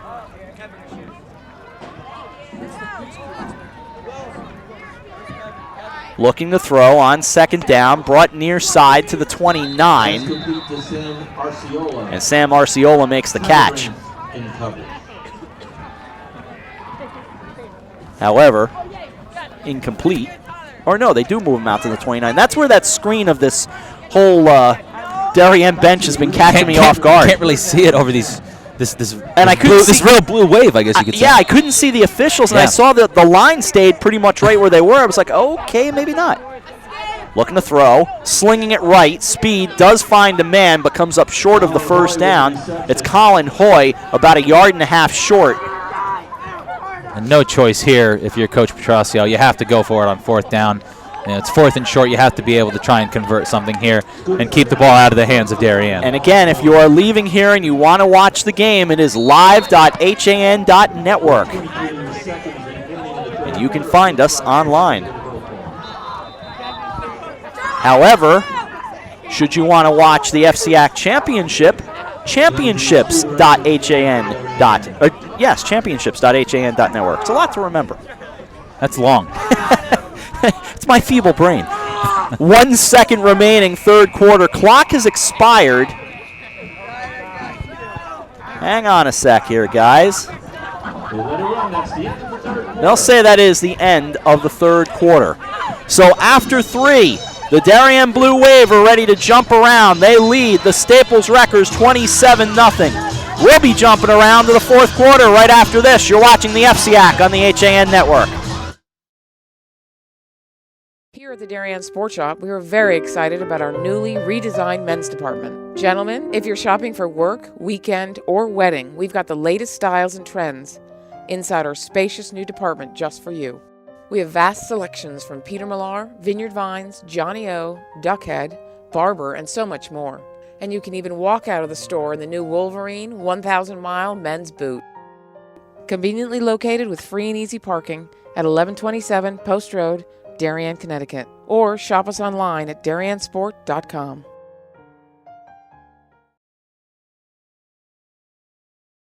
Carl Chevrolet is proud to sponsor HAN Network's coverage of the area's best high school sports.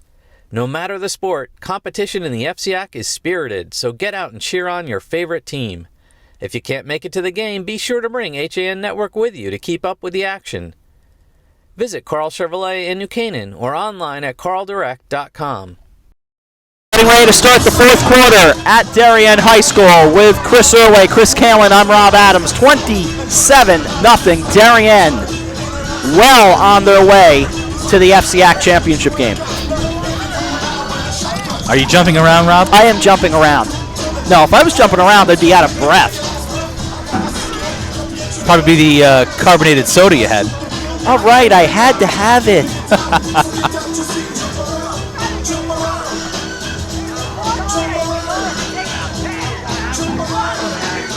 Fourth quarter begins with a 4th and 2. Okay, back to the game. 4th down, 1. Here comes Staples. Ball at the 37-yard line on the near hash from left to right. Low snap. Speed with the fake. Speed trying to take it to the outside. There he goes, 40. Gets to the outside and is down at the 43, a gain of 6 and a first down in a desperate spot for the Staples Wreckers. And I'm almost positive that was supposed to be an inside handoff, but because of the low snap, the timing was off, and Speed just really improvising and doing a good job to get to the outside, picking up a first down for the Wreckers. No, I totally agree. Did an excellent job there. Ball to the 44, in fact. Far hash from left to right. 13 seconds gone, fourth quarter. Looking to throw. Speed throws. Finds Hoy on the outside. Give him a gain of, looking like 4 maybe. Ball down at the 48, 2nd and 6.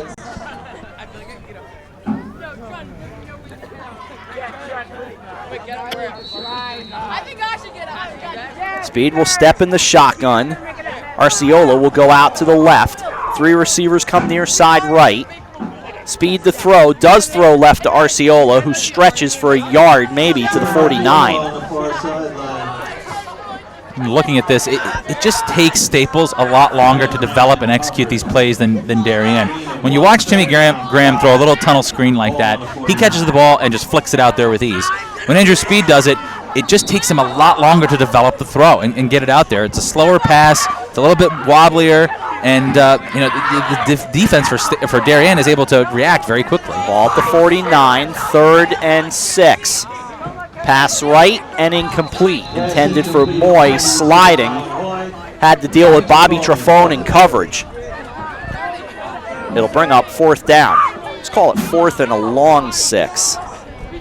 27-0, 10.5 to go, 4th quarter.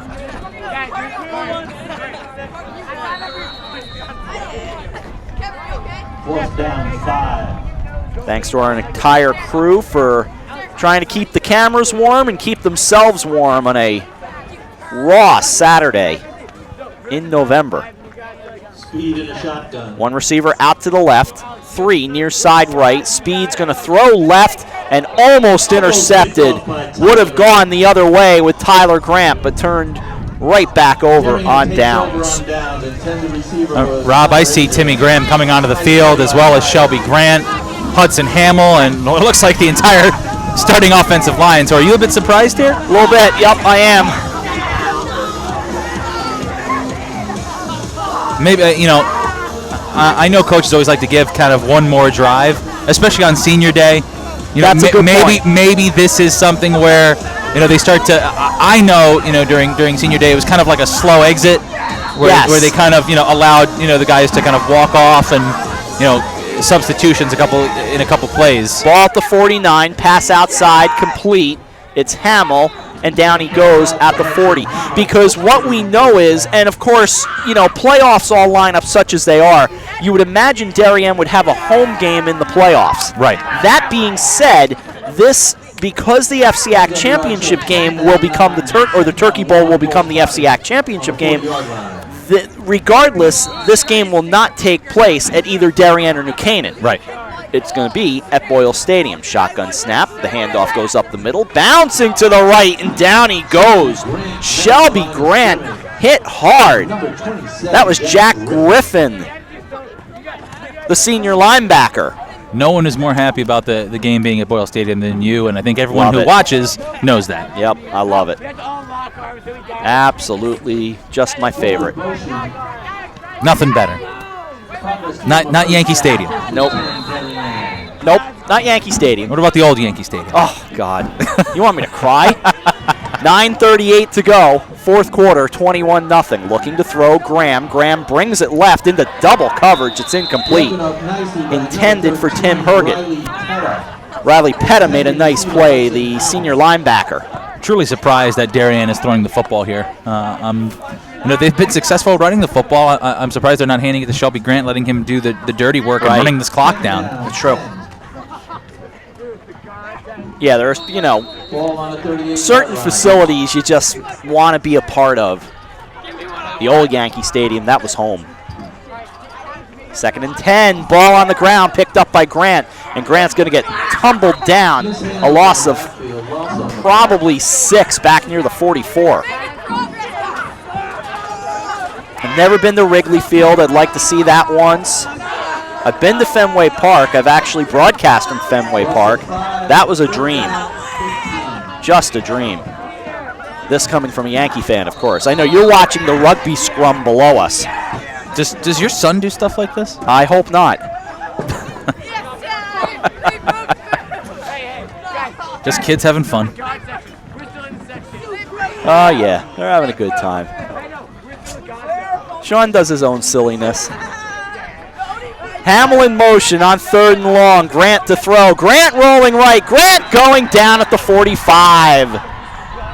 Gives the nice Staples crowd on the other side something to cheer about.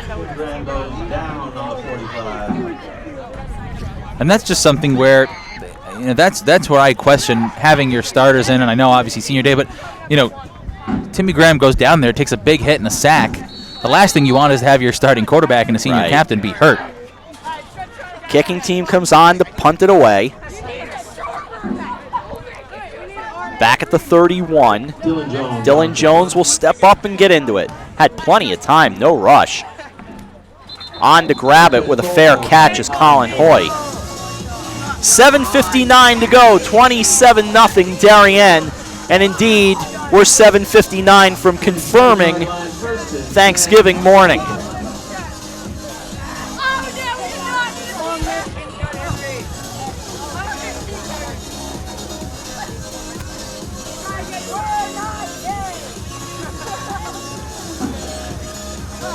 Cato, how are things down there? I mean, for the most part, Rob, things are very calm. It has the game in hand. And I think you're going to start seeing the seniors start getting rotated in. Guys, back to you. All right, here comes Speed. Speed taken down at the 29. Bobby Trafone reached in, did a nice job there. All that running, it's a gain of 2. 27-0 with 7:37 to go in the fourth quarter.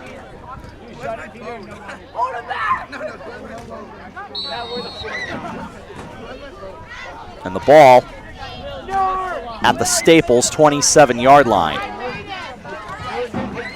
2 receivers will go out to the left. Rolling the pocket.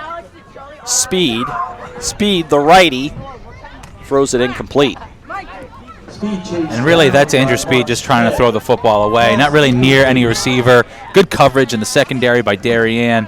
Speed does a good job to get rid of the football. Threw it high and over the head of Colin Hoy on the far sideline. Down to 7:08 to go. Both teams with all 3 timeouts left.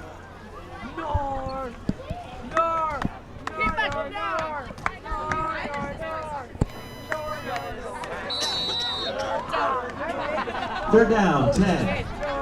Well, you and I have a history of Thanksgiving football, and some history, some good ones. The tradition continues. Yep. We've seen a few clunkers, too. We have. Here's Speed to throw. Here comes Ivanchik, but here's Speed. Speed's got to get rid of it. Speed's going to run out of bounds, and a hit on the far side, no flag. Mark Schmidt hit him. And Mark Schmidt put his helmet right into the chest of Speed. Speed gets up slowly. Is the game that you're thinking of 27-17 Greenwich fourth quarter? Yes. That was a heck of a football. What a game. I tell you what. And Staples came all the way back. It's crazy to look at that Staples team and this Staples team and the difference. Really just, truly kind of a 180 comparing that team to this team. Yeah.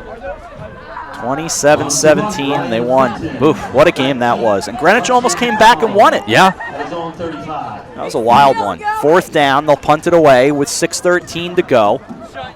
Best punt of the day by far by Fitton. Bounces away. It's grabbed by the Wreckers, and they've got it.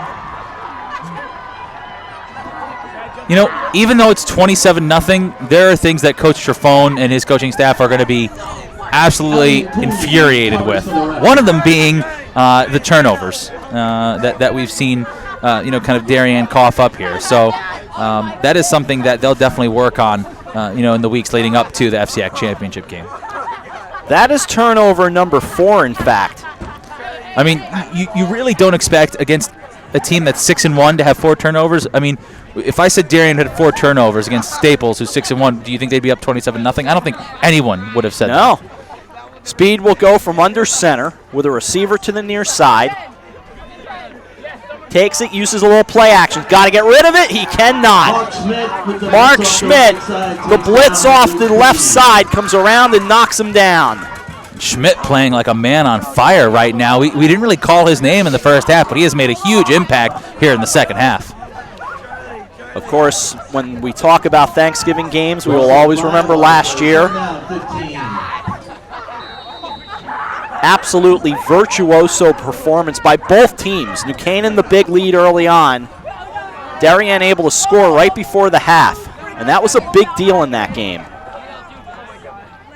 Second down, looking left side, throwing. Does have a man, and he rides him out of bounds over there, and they tumble around. Catch made by Sam Arciola, and the coverage from Tyler Grant. And I remember you and I looking at each other. Marty Hersom up there in the booth with us that day. Yeah. But you and I specifically looking at each other going, please, not this. Because New Canaan was almost scoring at will. At will. Very true. And you just think to yourself, like, wow, is this really how it's gonna go down? 3rd and 9 at the Darien 20. 4:43 to go, 27-0 Darien. Two receivers come out to the left, two to the right, rolling right, throwing right, that is low and incomplete, intended for Arciola. Down to 4:28 remaining. Darien and Staples both with all 3 timeouts. That's going to bring up 4th down. We saw Greenwich, the last game you and I did for Greenwich on WGCH was actually a stinker. Wasn't it like 27-7? Yeah, I think that's right. It's pretty accurate. We did a special pregame on HAN that morning, and then we switched over to where we were still at the time. Almost like a simulcast. Yeah. That was 2013. Hoy to the right rather, with 4:28 to go. On 4th down, rolling right, and down he goes, and it's Mark Ivanchik again, his 3rd sack of the day, and the ball turned over on downs. And that's gonna, effectively end this game as we see the Darien offense come out into the field. Here comes Timmy Graham. Well, Timmy Graham's actually on the sideline. Not sure if he's going to actually come out. Looks like he's going to stay on the sideline. Potentially Hudson Hamill. I get the sense it's Hamill in that tight formation. And then just run the football and run the clock out. Yep. I agree. That is exactly what it is.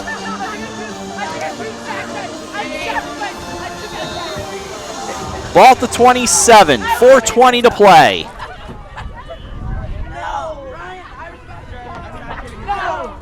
Faking the pitch instead. They'll go off the right side with Christian Trafone. Maybe a yard. That's about right. 2nd and 9. At the 28.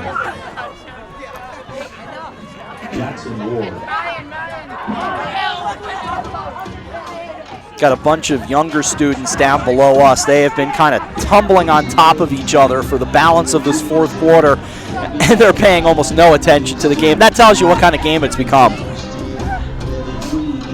It's become a game where there's not many people even left in the stands.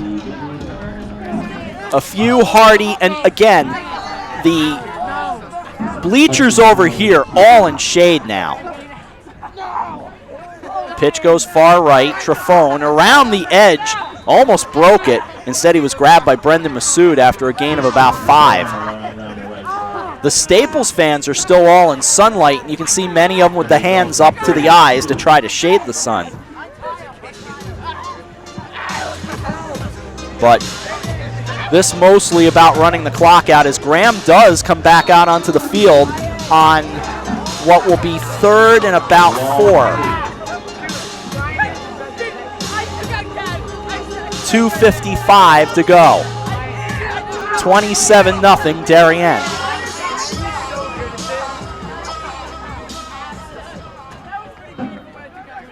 They're ready to go. At the 33, Graham to throw. Steps up in the pocket, throws right. He's got a 1st down. at the 45-yard line. Out to the far side.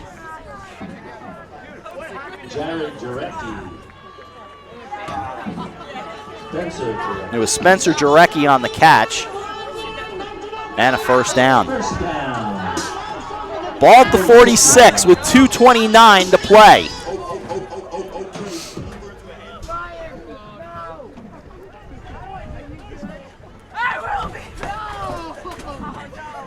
It'll be the third year in a row that there has been a Darien-New Canaan playoff game of some description.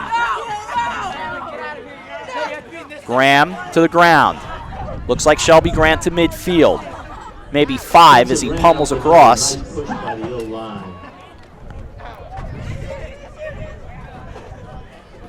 And it was Grant. A complete game all around for Darien today. They did it with offense, defense. Special teams was phenomenal with a couple of block punts, one for a safety. The defense and special teams really put their offense in good scenarios all game long. I mean, you have as talented as in a senior-laden offense like Darien does, they were able to convert. 2nd and 4 after a gain of 6 and 90 seconds remaining until we make it official. Looking to throw is Graham. Graham from his back feet hits it, from his back foot rather, hits to Grant, and there it is. That should be enough to run out the clock unless Mars Petrosio is interested in stopping it. A couple of knees in the victory formation, probably 2, and Darien wraps up another berth in the FCIAC Championship game. Credit to the entire coaching staff, most importantly Coach Trafone, as his team has had a difficult road with their schedule, and they've been able to come out of it unscathed. And a really, truly dominant performance against a Staples team. Coming into this game 6-1, a very good defense. A really solid offense running the football, but you can't do it one-dimensionally against a team like Darien. Here comes Grant up the middle, spins left. He has 4 tacklers around him, and he puts them down on the field at the 21 with 40 seconds to go. They'll stop the clock with 40. Reset the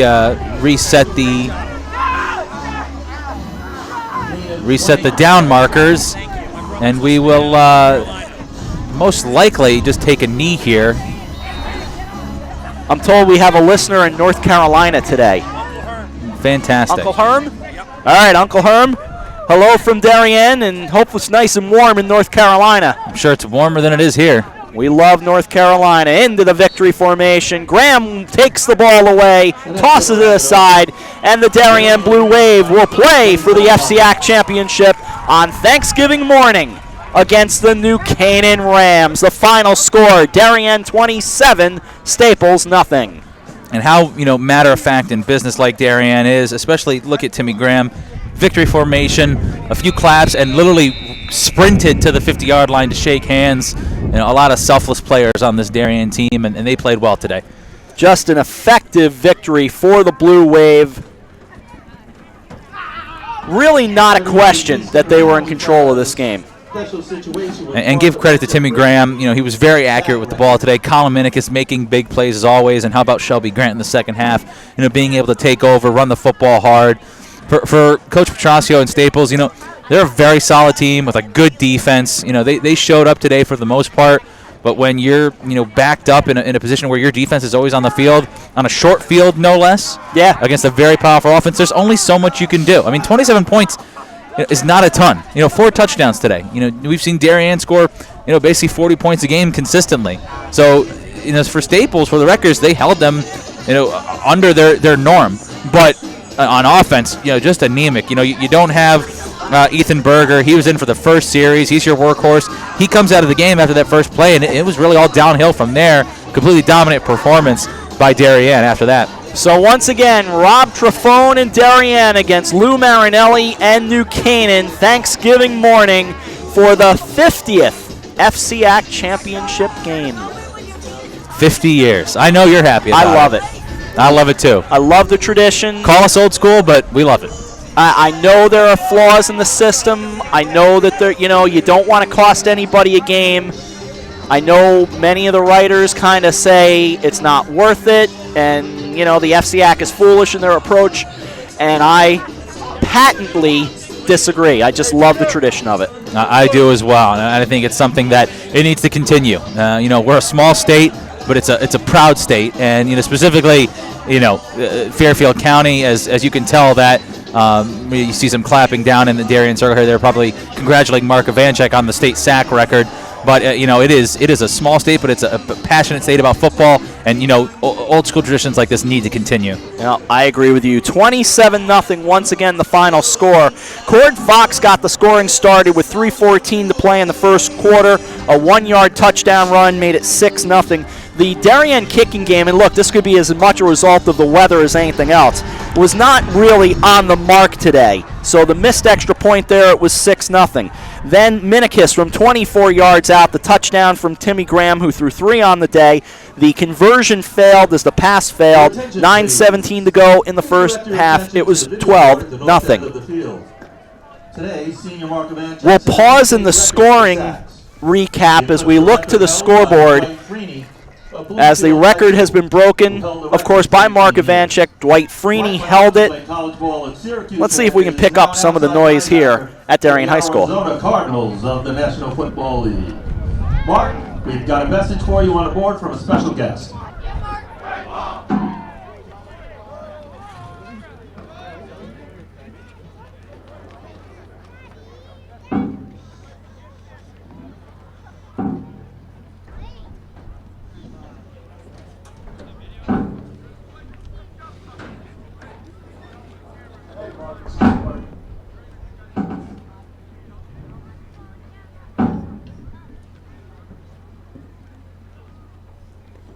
Oops. Hey, Mark, this is Dwight Green. I just want to congratulate you on breaking the sack. Wish you the best luck for the rest of the year.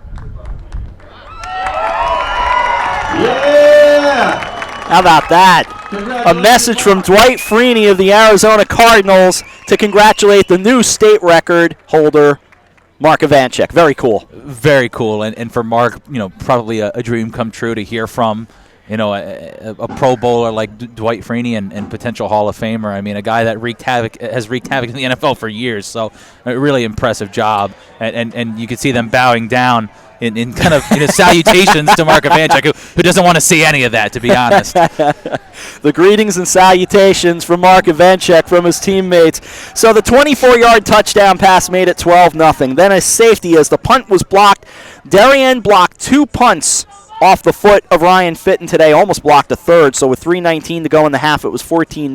Minikis from 5 yards out with 9:06 to go in the third quarter made it 21-0. And then as that was the one conversion on the day for Riley Stewart with the extra point. And finally, Shelby Grant from 12 yards out from Graham, and that kick was no good. 27-0 the final score.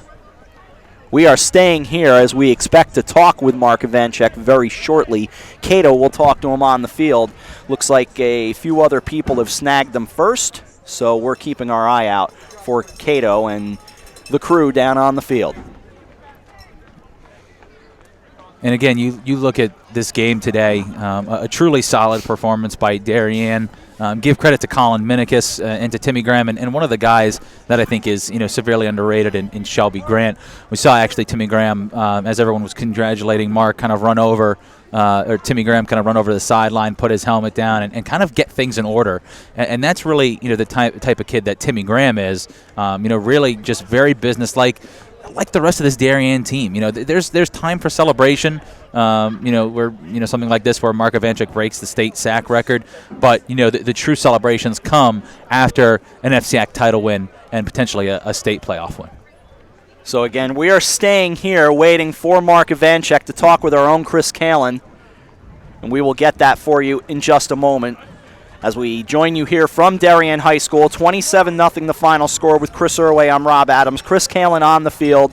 We know the FCIAC Championship game now will be the Darien Blue Wave and the New Canaan Rams. Thanksgiving morning, 10:30 will be the kickoff, at least the expected kickoff time as of right now, unless something changes.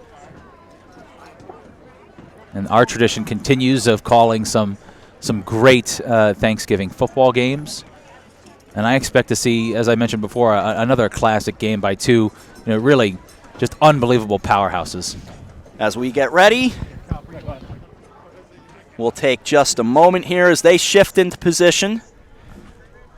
Takes a lot to make it all happen. It truly does. You've got to get, the hair, the makeup, all that stuff. So you really got to get everything in tow and ready. So it is something where, as Mark continues to get congratulations, we're going to get him closer to our cameras and make sure that, we've got him for, what is definitely going to be a great post-game interview. All right, the hugs are over. Cato is with them. They're pointing to the camera. I am waiting for AJ and Eric to give me the cue.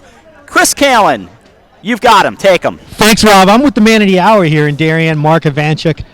Mark, going into this game, you're facing a very tough Staples team, 6-1. What was your guys' thought process going into the game? Looking at their line on film, they were a big, strong offensive line, and they gave us all we could handle today. I think we really stepped up to the plate defensively. Pitching a shutout, there's no better feeling. Was there any concern for you guys as far as the way they run the football? No, we knew that if we studied our film and we practiced the way we had been, then we knew we'd be just fine. Now I got to get mad at you because I made a prediction that you would break the sack record in the first quarter. You held out on me. Yeah, it was tough to see him slip away, but that was fine. We got an interception off it, and I think we might have scored on that drive, so all's well that ends well. How important was it for you guys to get the shutout today against a team like Staples? It was very important. I think a lot of people had doubted us in the state of Connecticut on how tough our defense really was, and to pitch a shutout today really sent a message, I think. All right, tell me if you've heard this before. You guys are going to play New Canaan for the championship on Thanksgiving. How does that feel? It's definitely not the first time I've heard that, but there's no better team to play against on Thanksgiving Day for sure, especially with the championship on the line. Now, just out of curiosity, did you expect the video tribute that you got? No, I did not. I really didn't, but that was pretty cool. Yeah, how is it to get a congratulations from a guy whose record you broke, who's now an NFL player? It's pretty cool. I mean, he's one of the best to ever do it, and to hear it from him, it's pretty awesome. Listen, Mark, congratulations on a great game. We'll see you on Thanksgiving. Thank you. Good. Rob, back to you. All right, Cato, thank you very much. Back up here in the booth, we'll take a timeout. We'll come back, and we'll start putting a wrap on it. Final score from Darien High School, the Darien Blue Wave 27, and the Staples Wreckers nothing. Chris, Cato, and I come back and say goodbye right after this. You're watching the FCIAC on the HAN Network.